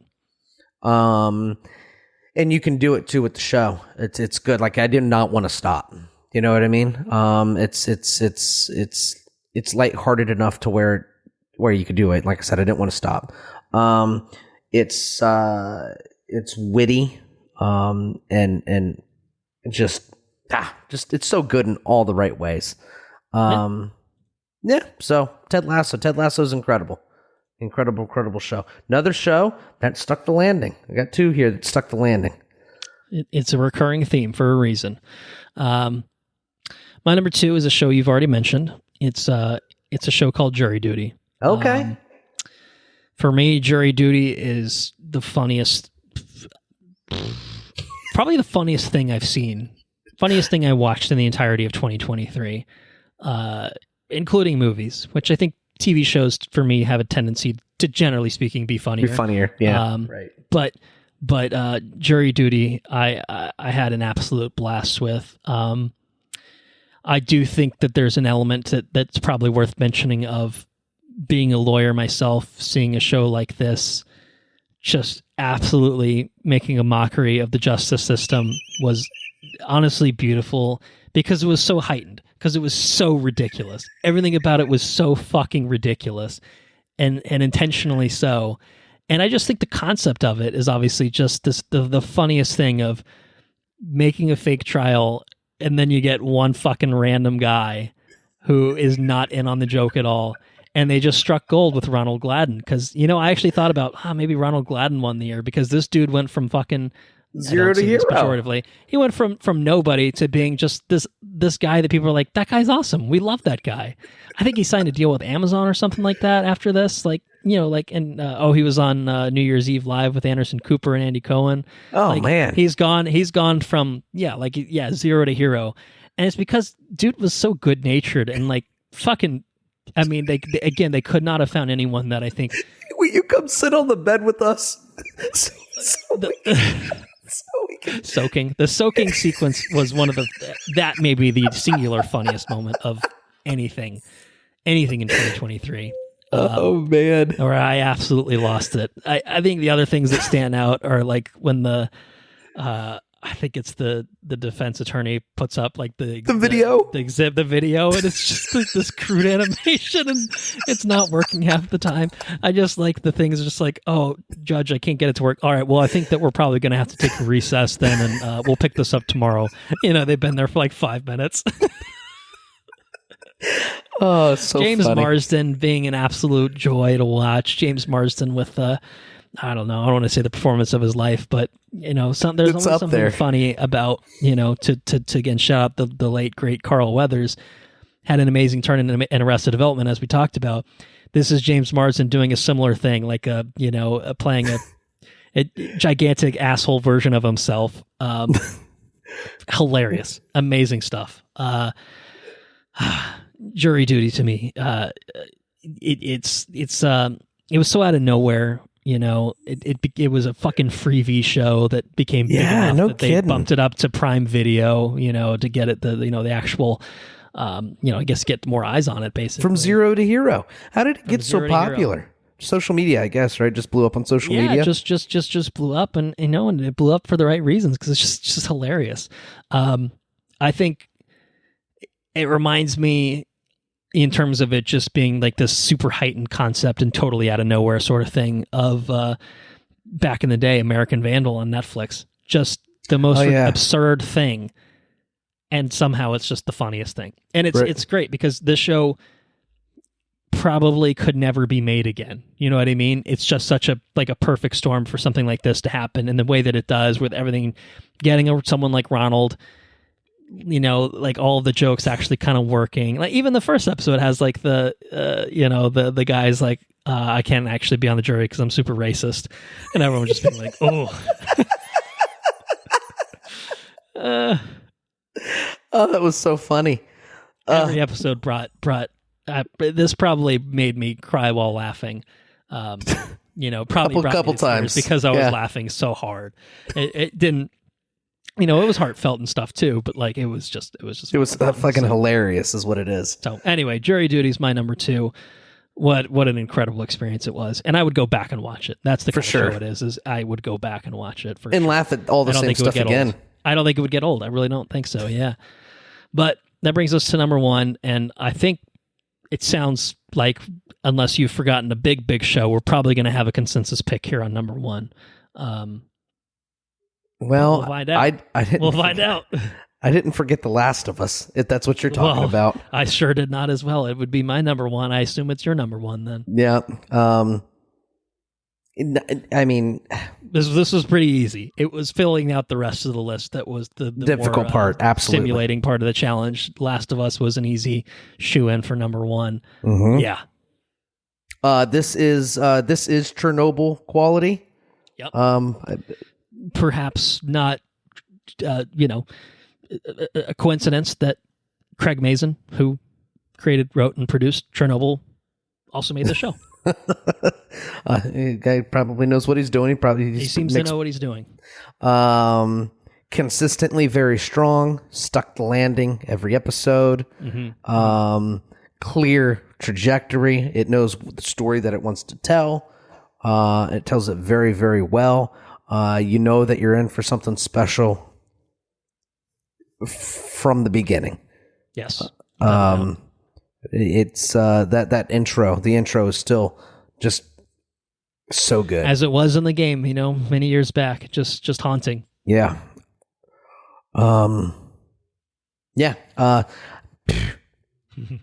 I can't think of enough good things to say about Last of Us. I hope the second season is as strong. That's it's always scary, like you take a mini series, you feel good about a mini series because beginning, middle, and an end, you're good. Yeah. You know that they stuck the landing, but like Game of Thrones is I keep going back to it because it's like, if Game of Thrones ended at season 4, it'd probably be one of the best series of all time, but it didn't, and therefore it's not. So, and fucking derailed in a massive way. Big way. And so will this do it? Probably not, but I do think that I think that it is scary. I don't know. Yeah. Well, we know that they're basing it off source material, which I think was relatively polarizing, but I think that the people that really, really like The Last of Us Part 2, the video game, really, really like it. So, I don't know. Hey, season 1 creates a lofty standard that anything would be hard to live up to. So, the question is, can it at least even come close? Because if it can, like a Ted Lasso season 3, all right, it didn't beat The Last of Us for number 1 for you, but as a whole, that show was really fucking good. The Last of Us as a whole, even if season 2, 3, or however many they end up making are never quite at the heights of season 1, as long as it's all in the same ballpark, you're season okay. 1 is so That's fucking true. good. It's a good way of looking at it. It's maybe hard for anything to hold a candle to it. Yeah. The world building in this show is top tier world building. Yep. And Pedro Pascal just fucking nails it. Ramsey. Great. No, her name's Bella not Ramsey. Yeah, Bella Ramsey. They're fantastic. Bella Ramsey? Okay. I thought that was her Game of Thrones name. Well, there's a Ramsey Bolton in Game of Thrones. Maybe that's what I'm thinking of. She's an Umber, isn't she? Is she an Umber? I don't know. I think Lyanna Mormont. She's Mormont. That's right. Mormont, yeah. Okay. Anyways, yeah, she's awesome. And yeah, it's just an awesome show, man, all the way around. Thoroughly enjoyed it. Yeah. I mean, probably number one thing to be said for me, and this is kind of a nothing burger of a statement overall, probably the best video game adaptation of all time. Oh, for sure. Hands down. But I think that the thing is, the video game is really fucking good in the first place. And this show did a really, really good job of adapting it in the right ways of keeping it like 90% the same. And then the points where it really went a little bit different, it made it better almost. Like that third episode with Nick Offerman and Murray Bartlett, with Bill and Frank. Oh man, was just one of the most like That was harrowing, but also gut-wrenching episodes of any TV that like that watched in a vacuum wasn't amazing, fantastic stuff. And like that was a totally different diversion from what the game offered. Whereas a lot of it like was so well done. Like they shifted, they made Pittsburgh into Kansas City, but they kept basically the same storyline with Henry and Sam. And that, like every like moment in this show is all fucking so harrowing. This is not an uplifting show. It's a fucking sad, brutal, oppressive show. But it's just so well told. Just like so Chernobyl. Well yeah, exactly. Like the characters are just so well formed, and like, man, you care about Joel and Ellie so much, and you're so invested in their story. And like this world is terrifying and horrifying and horrible. But it makes for just a really interesting, show. Left Behind, like the flashback Ellie episode, just again, same thing, just each like almost kind of like a little mini arc, just offered something of value. And then by the end, the ending of this show, another stick the landing, taken straight from the games. They did it, I think, the right way of taking the really hard decision to be made of, what Joel decides to do. And, we'll explore that in season 2, obviously, but as like an ending point of, did Joel do the right thing? I don't know. There is no right answer necessarily, but it did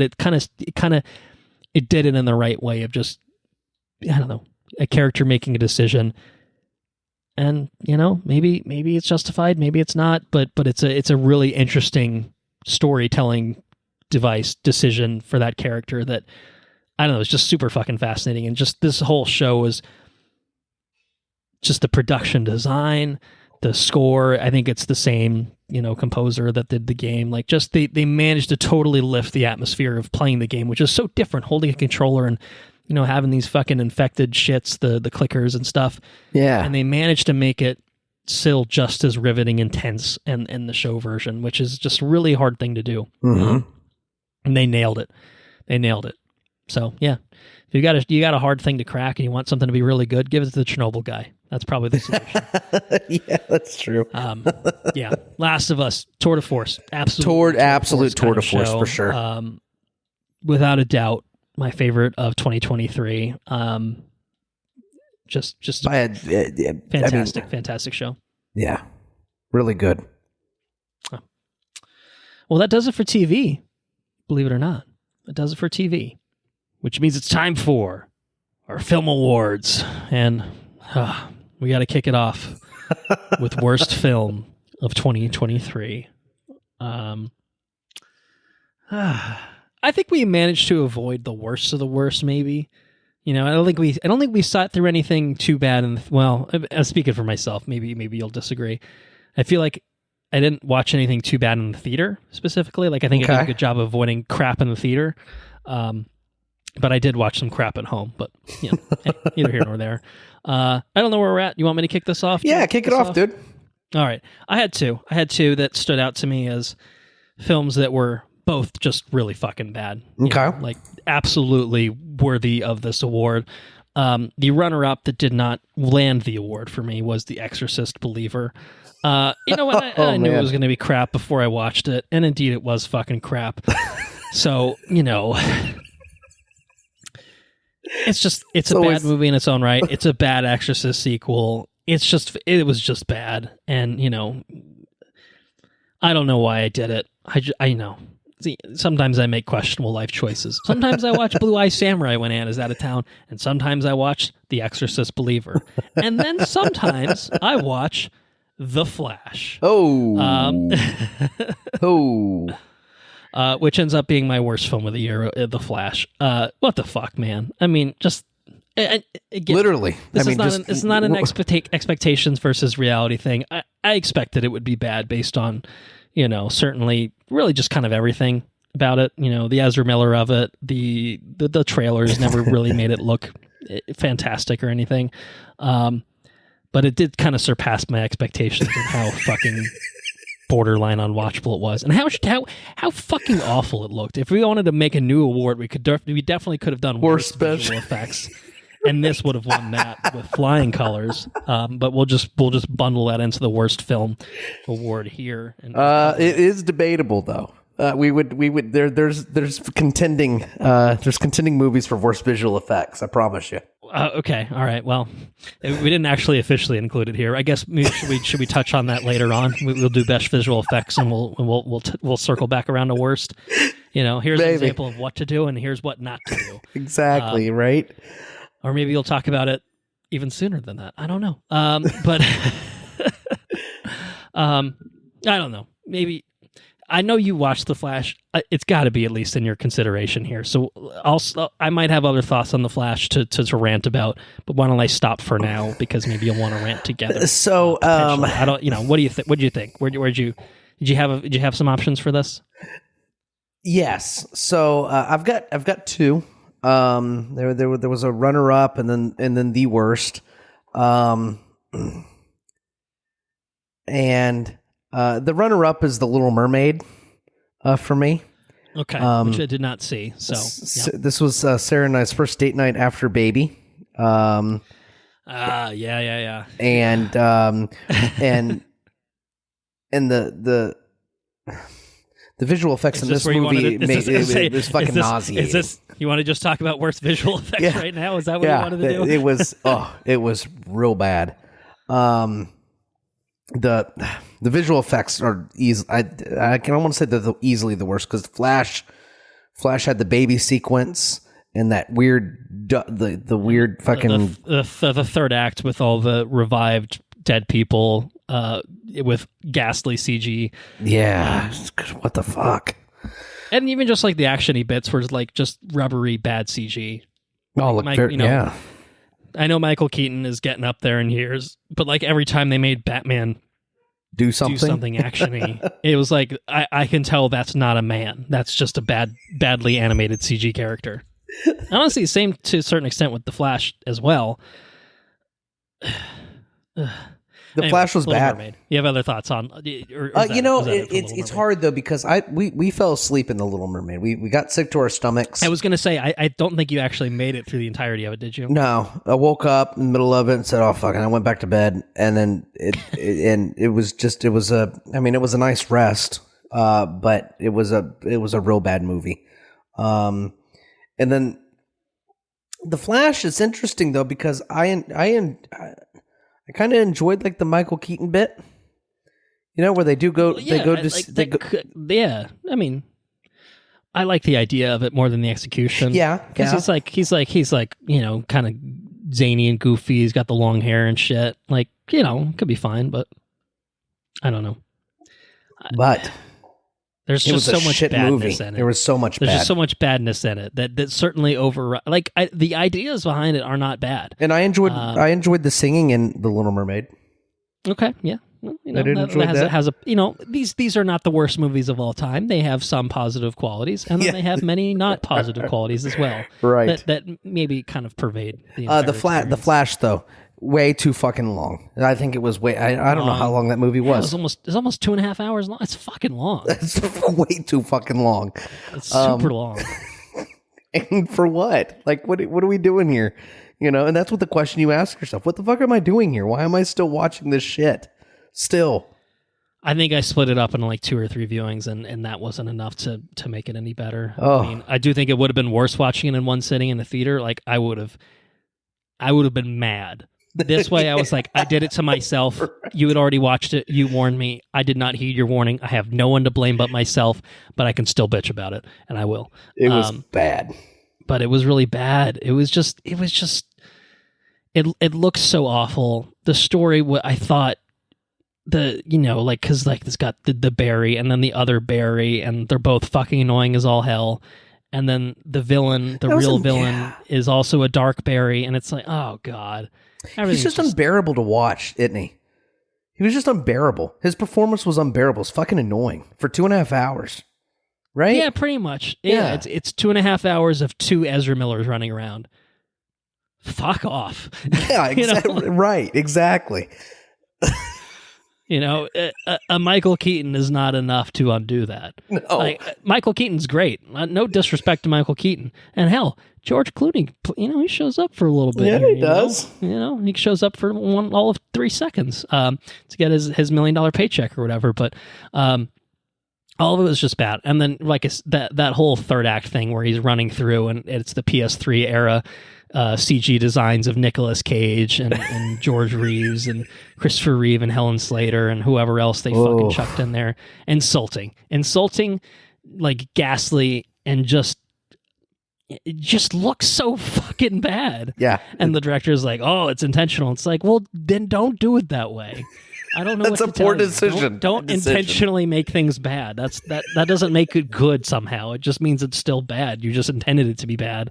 Which is almost it's arguably worse. Is that worse? Right. Yeah. Is that worse? Yeah. Man, The Flash sucked. It sucked. I know it wasn't, I'm not surprised that it sucked, but please, please, please never ever reference this film ever again.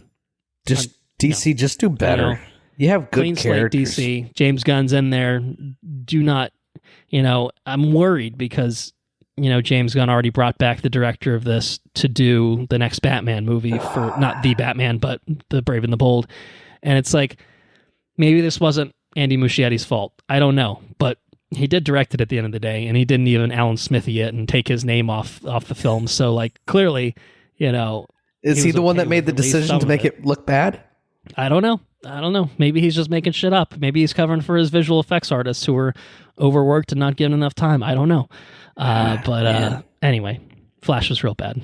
Do not recommend. Do not do what I did and burn it. Ignore Andrew's warning that it's bad. Just accept that it's kill bad. It with fire. Your life will be better. Yeah. I mean, honestly, fucking The Flash, man. Ugh, what a shit movie. Ugh, fuck disgusting. Off. That's the best way to put it, I think. Just fuck off. Fuck off. Fuck off, The Flash. That's right. You know what? You want The Flash? Watch the first few seasons of the TV show. Hey. And then stop. Right. That's what I did. Well, I did watch this. Yeah.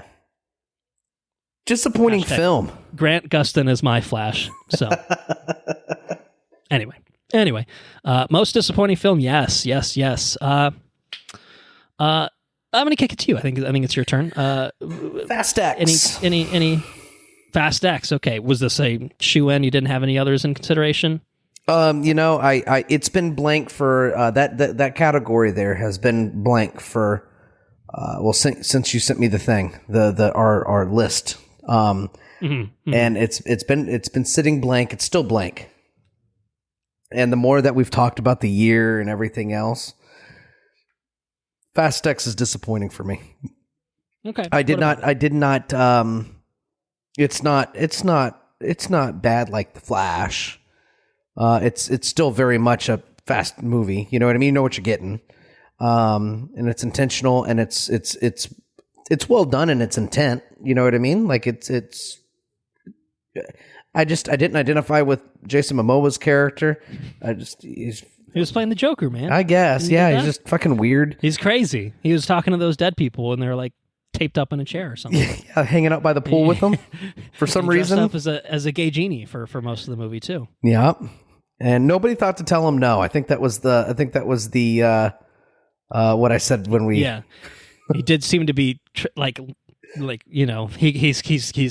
method acting. He's like thinking about what sort of weird shit can I get away with tomorrow, and he just do it, and no one told him no. He's like, all right, well, I'm going to keep doubling down on this. So it's going to get weirder and weirder. I'm going to start wearing these. I'm wearing my own outfits, and they're going to say, oh, this character actually wears that. No, he doesn't. He wears what I'm wearing, and okay, and, he's going to physically impose people who are like, oh, okay, I think that's probably what happened. I think that is what happened. I think him and his buddies had a bet about how far he could take it. And he just fucking took it all the way. He won that bet. And it didn't make for a compelling villain. It made for a fucking disconnected, weird performance. Sure. And he was doing too much, perhaps. Yeah, because I mostly enjoyed these shows or these movies. But I don't really recall enjoying it that one this much. Were you disappointed that it ended with the Fast Squad getting blown up in a plane and Vin Diesel and his child getting killed on off a bridge or something like that? Because this was like a super cliffhangery ending, if you'll recall. It was like a fuck off Ezra Miller kind of situation. Just fuck off. Sure. Just give us, you know, what are you? You're Fast X. They wanted to do Infinity War, but Fast and Furious style. Yeah, it's like, just, come on. You've not earned this. I'm sorry to say. You've done this for a long time. You've certainly made plenty of money with this franchise, but you have not earned this. Like, you can give us, if you know that you're going to do something like that, or you're going to make one more, you know what I mean?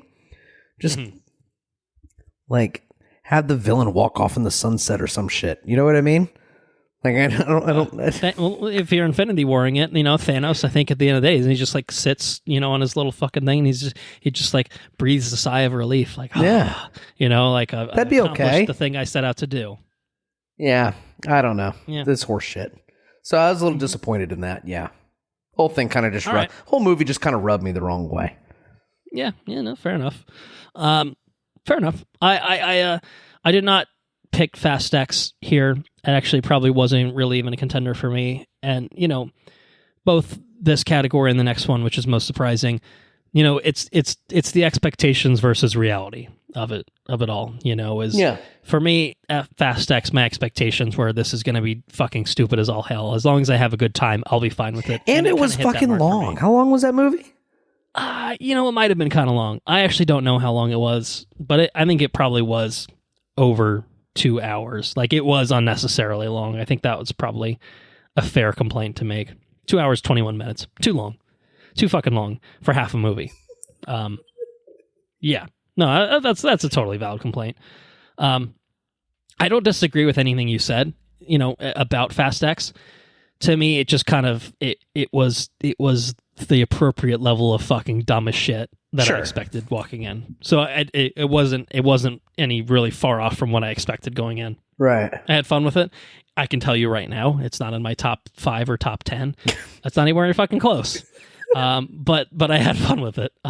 Maybe it would have been a good, well, it's not even good enough that I wanted to talk about it earlier, of like things that I liked but aren't quite there. Like, no, it's not even there. It's just it's not the worst, but it just happened. It was there. I saw it. It was fucking dumb as all hell.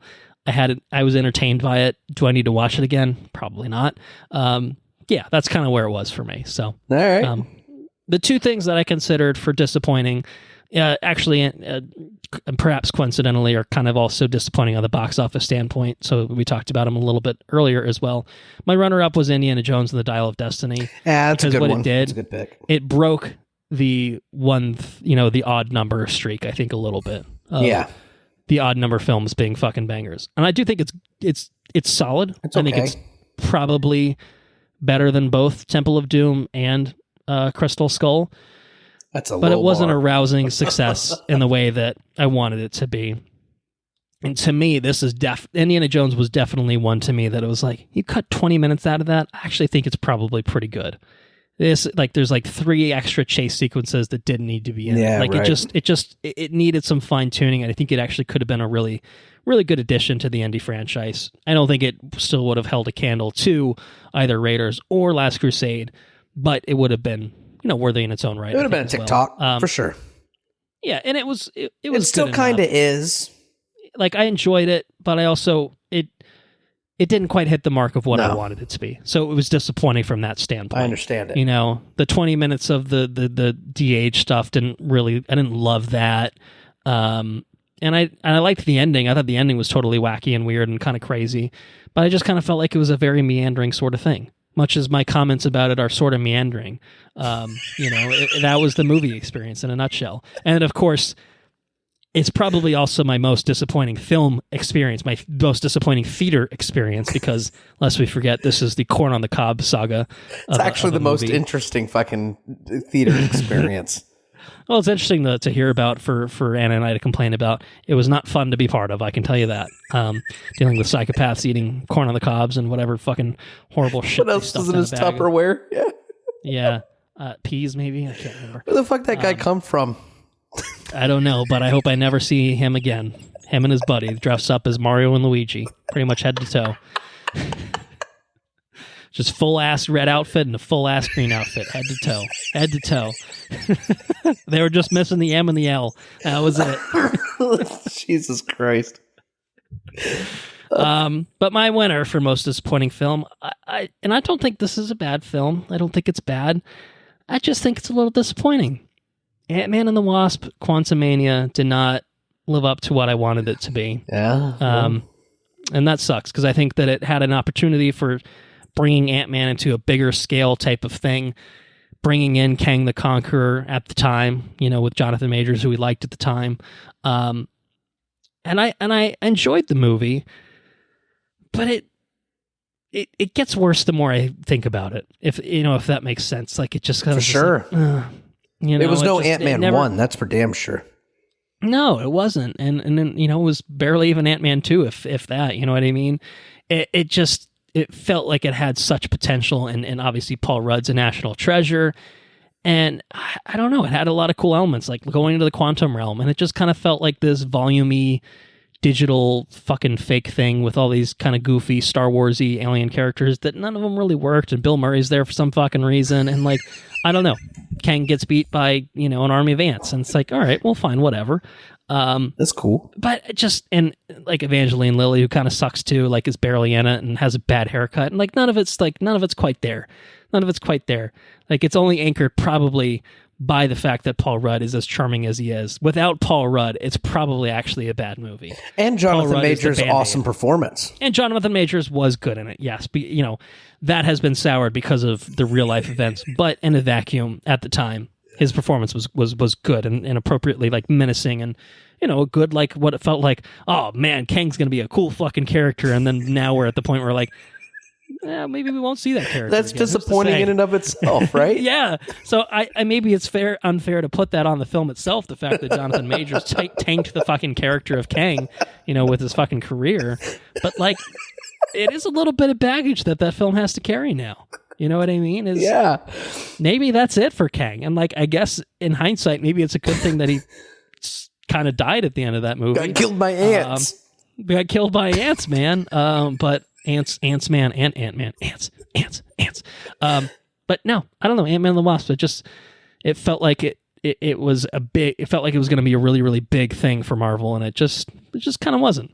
It was disappointing compared to my expectations. And maybe that's my fault, but it's how it goes. Sometimes you get burned. That's it. You get burned sometimes if you get a little too hyped on things. So Ant-Man and the Wasp. Quantumania. Most disappointing film for me. Most surprising film of 2023. I think I'm first for this, right? Yeah, that's you. Yeah. All right. A few contenders here. The aforementioned M3gan, I think, is probably a decent nod here. Yeah. I think two, and one of which may very well be your pick. I don't know. Obviously, we chose these independently, so I don't want to step on your toes too much. If I am.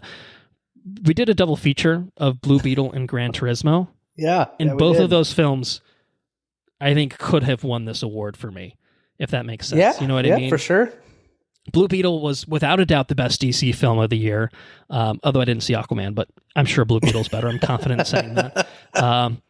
Blue Beetle was really fun and heartfelt and like just good, like a low budget sort of thing, but it felt really kind of detached from the rest of the DC. It was really fun. And Gran Turismo was a fucking movie based on goddamn Gran Turismo video games, and you know what? It was pretty fun too. It wasn't great, but it was pretty fun. So both of those independently, I think, absolutely could have won this for me. But I went with something that I don't know that you actually ended up seeing overall. At any point. I went with a film called Dungeons and Dragons: Honor Among Thieves. I did see that. Surprising film. You did see it. Okay. I did. Well, I don't know if it's your pick, but I didn't realize it was this year.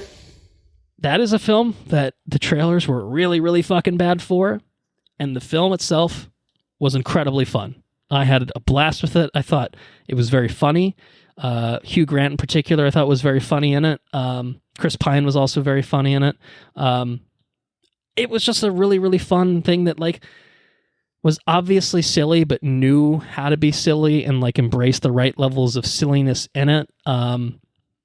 I just think that like it did a really good job of kind of taking the D&D experience and kind of the inherent silliness of it and making it into a very entertaining movie. It was kind of the Mario treatment. It's like if Mario was live action. It was like Mario treatment of it. Yeah, pretty good job. I don't know. I think this is definitely one where the trailers just made it look like, oh my god, this is going to be the worst fucking. Made movie. it look like straight dog shit. It really did. The trailers were awful. It looked horrendous from the trailers. But it really was very entertaining. And just, I think there's the scene where they're talking to I think he's trying to ask questions by resurrecting corpses. There's something in that scene. Oh yeah. Where he's accidentally asking questions, and they're like, "No, I'm good. No, I've answered your questions." I can't remember exactly why. He has to keep fucking digging up people. Yeah. That was pretty funny. I don't know. There was just moments throughout that I thought were very funny. There's a little half of a Bradley Cooper cameo, or a very, very tiny Bradley Cooper cameo, which is fucking random as shit, but very funny. I had fun with it. I really enjoyed it. I've only seen it once. I saw it in theaters when it came out, and I don't know. To me, I did not see like it in theaters. Where did I watch it at? I can't even remember. I think I watched it. I think I watched it in the bedroom. Yeah. I had a lot of fun with it. So that was my pick for most surprising, because that was one where the trailer just like Blue Beetle, the first trailer was good, the second one was whatever. Gran Turismo, I mean, that's probably a good nod. And the 3 always kind of looked fun. Dungeons and Dragons was the only one where the trailer was just complete fucking trash, and the movie was not. So that's why that's a very, very, very good pick.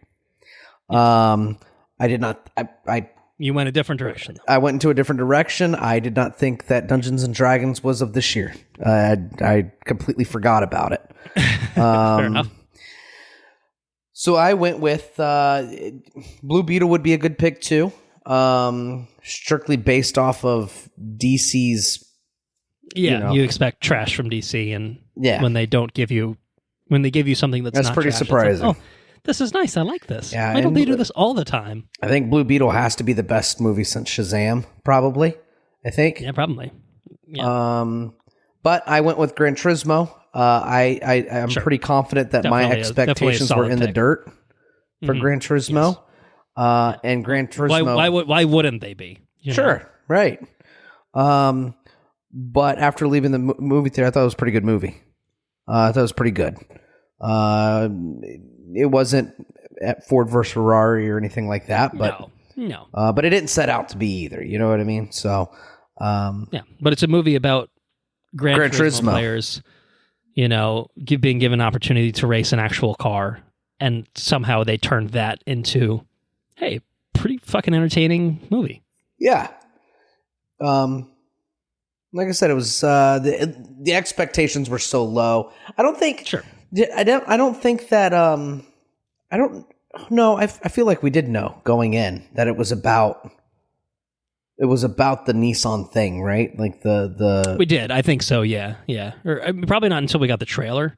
Probably the trailer is when we were like, oh, they have a direction for this, like a based on a true story sort of thing. It's not just some racing movie, with cars, shit. Like they did with the Need for Speed movie, for example, where they're just like, just make up a fucking story that's Fast and Furious or whatever. Yeah. Yeah. So, anyways, I went with the default answer, the cookie cut answer for most surprising film. But it's certainly a worthy answer. So yeah, best animated film. Best animated film. I feel like, I think you watched a few more here than I did. So for me, this was pretty easy. But for you, maybe it was harder. I don't know. I can't think of many animated films that I watched. Well, I did, but I don't think there were 23. I guess that's the thing, is you probably were watching tons of animated movies. I've watched a bunch of stuff that's animated, but I don't think anything's quite 23. I did watch Wish.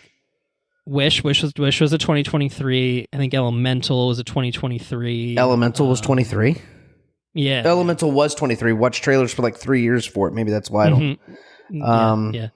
That wouldn't qualify. The only one that would qualify here that doesn't qualify, because I know for a fact it wasn't, was the Emotions one. Inside Out. Yeah, Inside Out. We're getting another one of that. We're going to get another one of that. I watched that for the first time this year, and that would definitely probably take the cake. Okay. But what actually takes the cake for me is Across the Spider-Verse.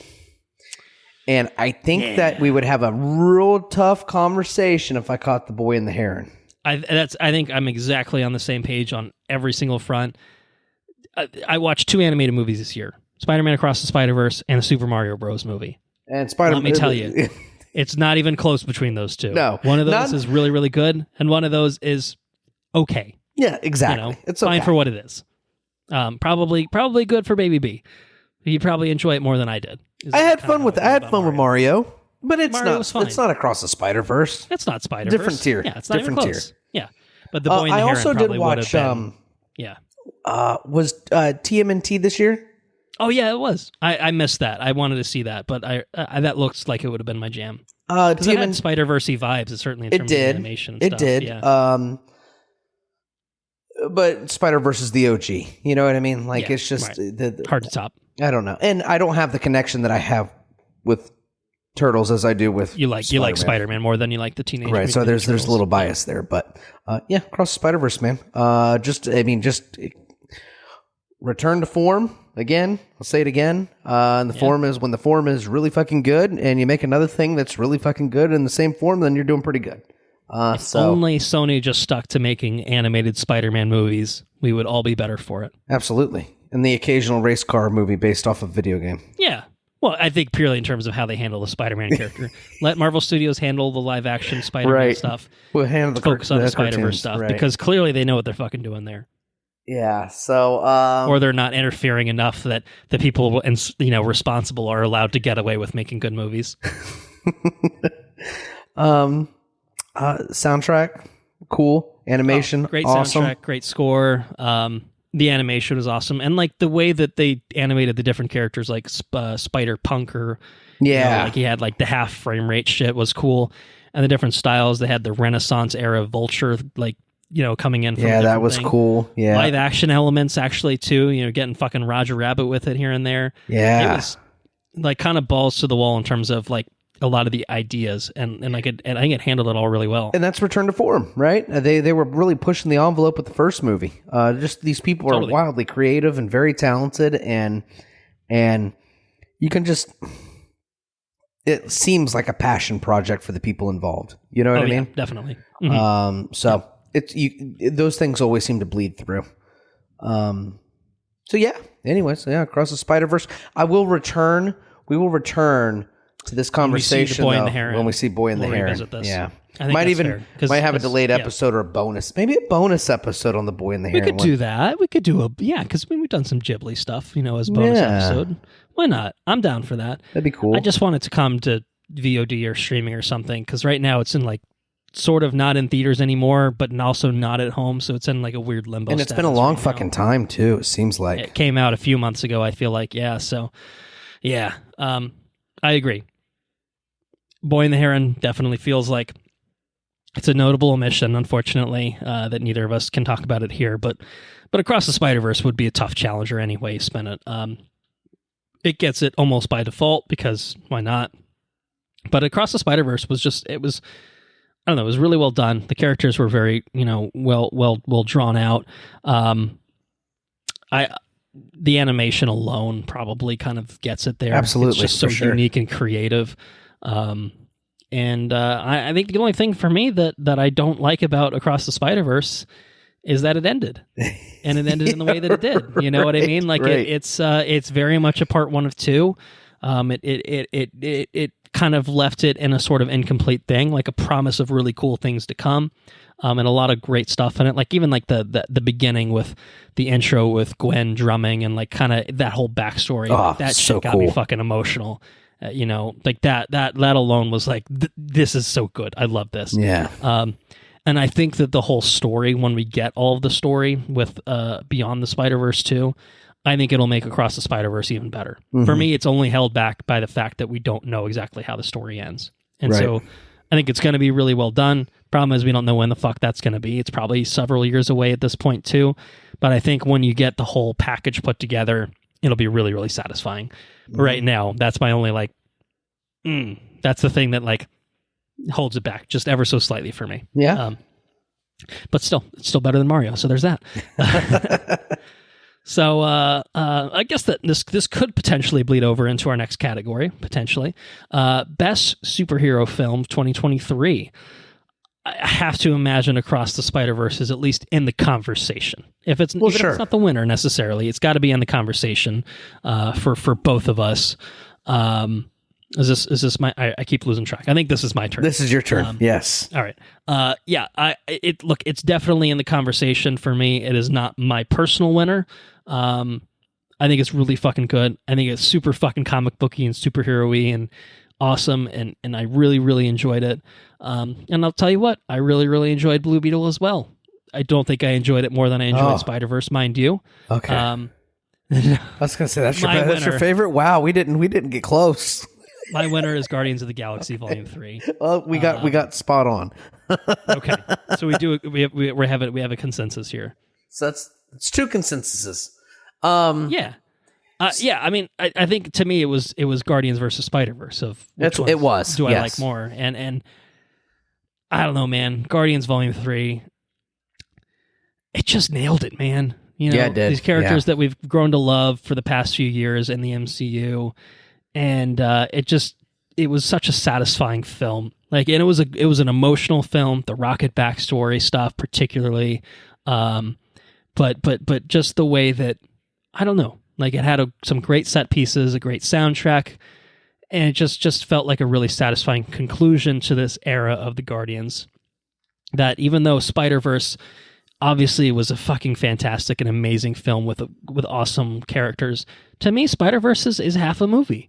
And Guardians of the Volume 3, like, it is Guardians not. Volume 3, it's maybe unfair because it's the wrap up, it's the send off for a lot of these characters, but I'll be damned if it just nailed it in terms of concluding this trilogy, and that's a rare feat. Trilogies often end, kind of with the worst entry, and I don't think that was true with Volume 3. I think at a minimum it's better than Volume 2, and maybe it's better than Volume 1, maybe. Right, the conversation can be had. It enters conversation for sure. Yeah, it's close enough that I think that it's not a crazy thought. So yeah, Volume 3 for me is my best. It's the best superhero film of 2023 for me personally, but apparently for you personally. Yeah, as well. So yeah, for sure. What do you think? It's something special when you. I mean, at this point though, I mean, you have 3 movies and a Christmas special, right? To really. All the characters in this movie are the Guardians of the Galaxy. I mean, they're mainstays. They've been there for a long time. The franchise has always been something very special. And to see it wrapped up the way that this has been wrapped up, it's another thing where it feels like a passion project. These people work together. These people, they you know what I mean? Mm-hmm. The whole thing's a cohesive group, and that vision is shared. You know what I mean? So like when it does wrap up, well then probably these people are wrapping up working together too. You know what I mean? Right. To a certain extent, at least on this one project with these characters. You know what I mean? So, just a lot of the emotionality between all the characters and stuff was really strong. And it took some interesting characters and concepts that could have landed very poorly. You know what I mean? Right. If it could have misstepped and been real bad, but it did not. It fucking stuck the landing. And we have a really good superhero film. Best one of 23. So right. Yeah, I think so too. Yep. So yeah, there's that Guardians of the Galaxy. Yeah, good stuff. All right, so our next category is actually going to be one that is making its return. This is one that I believe, did back in the 2020 A Year in Review episode, so that we could specifically have a moment to talk about a little movie called Hamilton, which was, of course, based off of Hamilton the musical. And so this is the category that we've called Best Film That's Not Really a Film. And so maybe just maybe there's a thing or two we could talk about here that would fit this bill. So where did you land on this? Where did you land? So the only film that I watched that I don't think is a film is probably The Waitress, I think. Okay. All right. I did think you were going to go a different direction here. What would Maybe you think? haven't What seen it, would you though. think? I mean, we've talked about her a lot. I thought this would be the Taylor Swift moment. Oh, But maybe. Okay, that is true. That technically is. You're right. Fuck. Do you need to reconsider now? Yeah. Then For it's me, got to be Eras Tour for sure. I didn't watch Taylor Swift the Eras Tour, so for me this is the Waitress the musical category. But I thought there would be two solid contenders here, which is why I thought The Waitress is very good. I did watch that.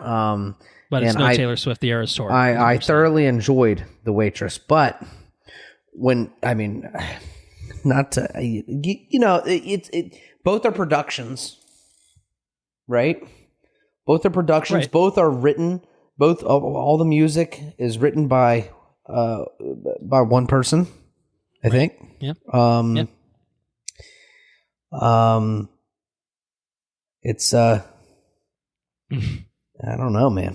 But Eras Tour is something very, very, very cool. I didn't get to see it in theaters. I did watch it at home, and it was really good. It was like I like Taylor Swift just as much as the next person, right? I think she's a very talented singer songwriter. But I've never had any perspective on her ability to perform, live. And she is an entertainer. Like she puts it all out on stage, dude. Her shows they're fucking long, in like a good way. Like it's like a 3-hour deal. Putting so much into them, yeah. 3-hour deal. All of her fucking songs. 3-hour deal. All choreographed. All non-stop. Just fucking Taylor getting at it in a sold-out stadium in front of all these people. And then she's going to do it again. And then again. And then again. And then again. And just non-stop. And it's just fucking crazy. So Taylor gets it. The Waitress was very good. It was going to be my pick. I didn't think of Taylor. But I got to give it to Taylor for sure. So, all right. I thought we might have a split here again by virtue of the fact that I haven't seen Taylor Swift the Eras Tour's film. Although I believe this is sort of news, but I think it's gonna be on Disney Plus pretty soon. And is it really bonus songs or something? Yeah, I think Disney bought the rights to stream it exclusively, so I think it's coming in March sometime. With extra songs added too. So it's like serious. Disney's going to be making some serious dough from Taylor Swift. Which the Amazon one came with extra songs too when I bought it or when I rented it, because you could only rent it on UHD, and that was fucking like $25 or something. Like it was expensive. It was not nothing. It was not nothing. Yeah, which is why I haven't seen it yet, because I'm like, I want to watch it. It'll be fun. I don't need to go see it in the theater. I don't need to do that. I don't need to pay $25 to watch it, but I'll fucking stream that. You know what I mean? Like I'll stream it for sure. So, but yeah, for me, Waitress the musical was really, really fun. And a sort of out of nowhere kind of whirlwind sort of thing of Anna had wanted to see it. They were putting this filmed version of the musical Waitress in theaters, and so we watched the original film that the musical was based off of, 2000 movie. Really enjoyed that. Kerry Russell as the main character as the waitress. And then we watched this music. We saw this in theaters, Waitress the musical, and loved it. I thought the music was great. Sarah Bareilles is she's playing. She's Jenna. such a good artist. She's awesome. She's one of Anna's like all-time favorite artists in general, and I've become a fan obviously by virtue of you tend to listen to the things that your spouse likes. And this is one of those things that I probably would not have seen were it not for Anna's influence. But I'm glad that I did. Really, really touching story, and like very funny, and like just the actual musical version of it I thought was really fun to see, especially having seen the non-musical film version of it so recently prior to it. Just made it really special to see. So I really, really enjoyed it. I definitely recommend it. I think this is now like VOD, Blu-ray and stuff. So, you can watch it pretty. I watched it on virtue easily. of your recommendation. And it was worthwhile. Yeah, clearly. it was very good. No Taylor, but still worthwhile. Yeah. Yeah. So our next award. Oh, next award. Our next You got award. something? I'm going to plug something in here. We've been talking about these musicals and stuff, or one musical, one performance, one concert, whatever. Something has come to mind. Something's coming to mind, and I'm going to drop it in there. Fuck it. I've already broken the rules on the television. I'm going to break them here. Yeah. I'm going to introduce the Your Name Award. Which bringing that one back. Okay. Yeah. So for those unfamiliar, the Your Name Award is a movie that we've watched, or I've watched in this case. Maybe you've watched as well. I don't know. Maybe we'll see. That came out the previous year, right? But he didn't get a chance to watch until 2023, I guess, in this case. Exactly. So we're saying 2022 movie that either circumstances or weird release timing or something like that didn't watch until 2023. But it's a really fucking good thing that maybe is worth talking about. Exactly. Yeah, that's it. And my pick for this is Matilda. Oh, okay. Matilda the Musical? Matilda the Musical. It's on Netflix. The Netflix one. I've seen parts of it now by virtue of coming over, yeah.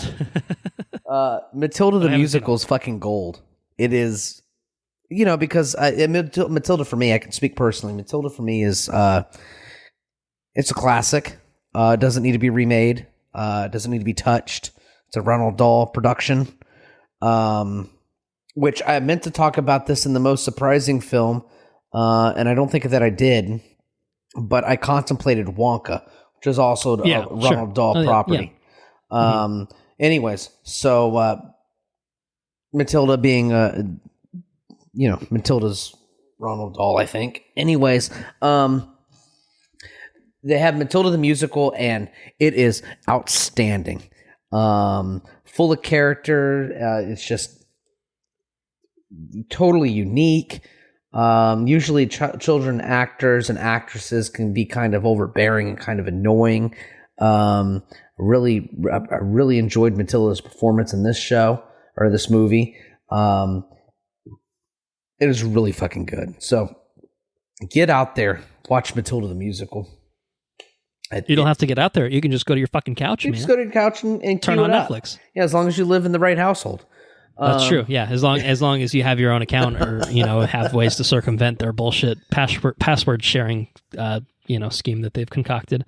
I was trying to look it up and figure out when this came out, and it came out Christmas Day of 2022. So it was very close. It was like knocking on the door of being 2023. So it kind of makes sense that we wouldn't have talked about it at this time last year necessarily. Yeah. So because I don't think you would have watched it then. No, I didn't watch it until. I didn't watch it for a while. Right, yeah. Yeah, anyways, it's a lot of fun. It's really cool. The cinematography is great. The way everything's shot is awesome. The colors and everything, it's musical. I mean, not even musical wise. I mean, it's just, it's really good. It's really good. Yeah. The folks involved really had a vision and they executed flawlessly. Like, it's top tier stuff. Highly recommend. Yeah. So, anyways, I injected that. So, do you want me to continue over to the next one? Well, I don't really think that I have an equivalent. Yeah, I dropped it in there because I got excited. I'll just co-sign what I saw of Matilda the Musical was absolutely unhinged, but very entertaining. Unhinged is a good way to put it. I'll go ahead and co-sign that. Why not? But I actually think instead of continuing on, this is a good place for us to stop for part one of 2023, a year in review. I say that because we're already about 2.5 hours in, and we have yet to get to our technical awards, to our acting awards, to talking about our top 5 films of the year, let alone the honorable mentions as well. Plus, we've got maybe some stuff for the listeners' corner, maybe a little bit of sizzle to say that. So, we've got a lot to do. So instead of doing the thing that we usually do, which is recording for 5 hours and then figuring, let's just split it up later on. Let's just do it now. Let's just do it now. We've covered TV. We've covered a little bit of film stuff, but it's a good stopping point. I think this is usually where we end up splitting things. Otherwise, it just gets it gets too hairy. A little bit too hairy. I might fall asleep. You might get less talking out of me. Right. things can take a turn for the worse. Your top 5 is going to go from a theoretical 20, 30-minute conversation to boom, boom, boom, boom, boom, boom, boom. I need to go to bed. I'm tired. I don't have time for this shit.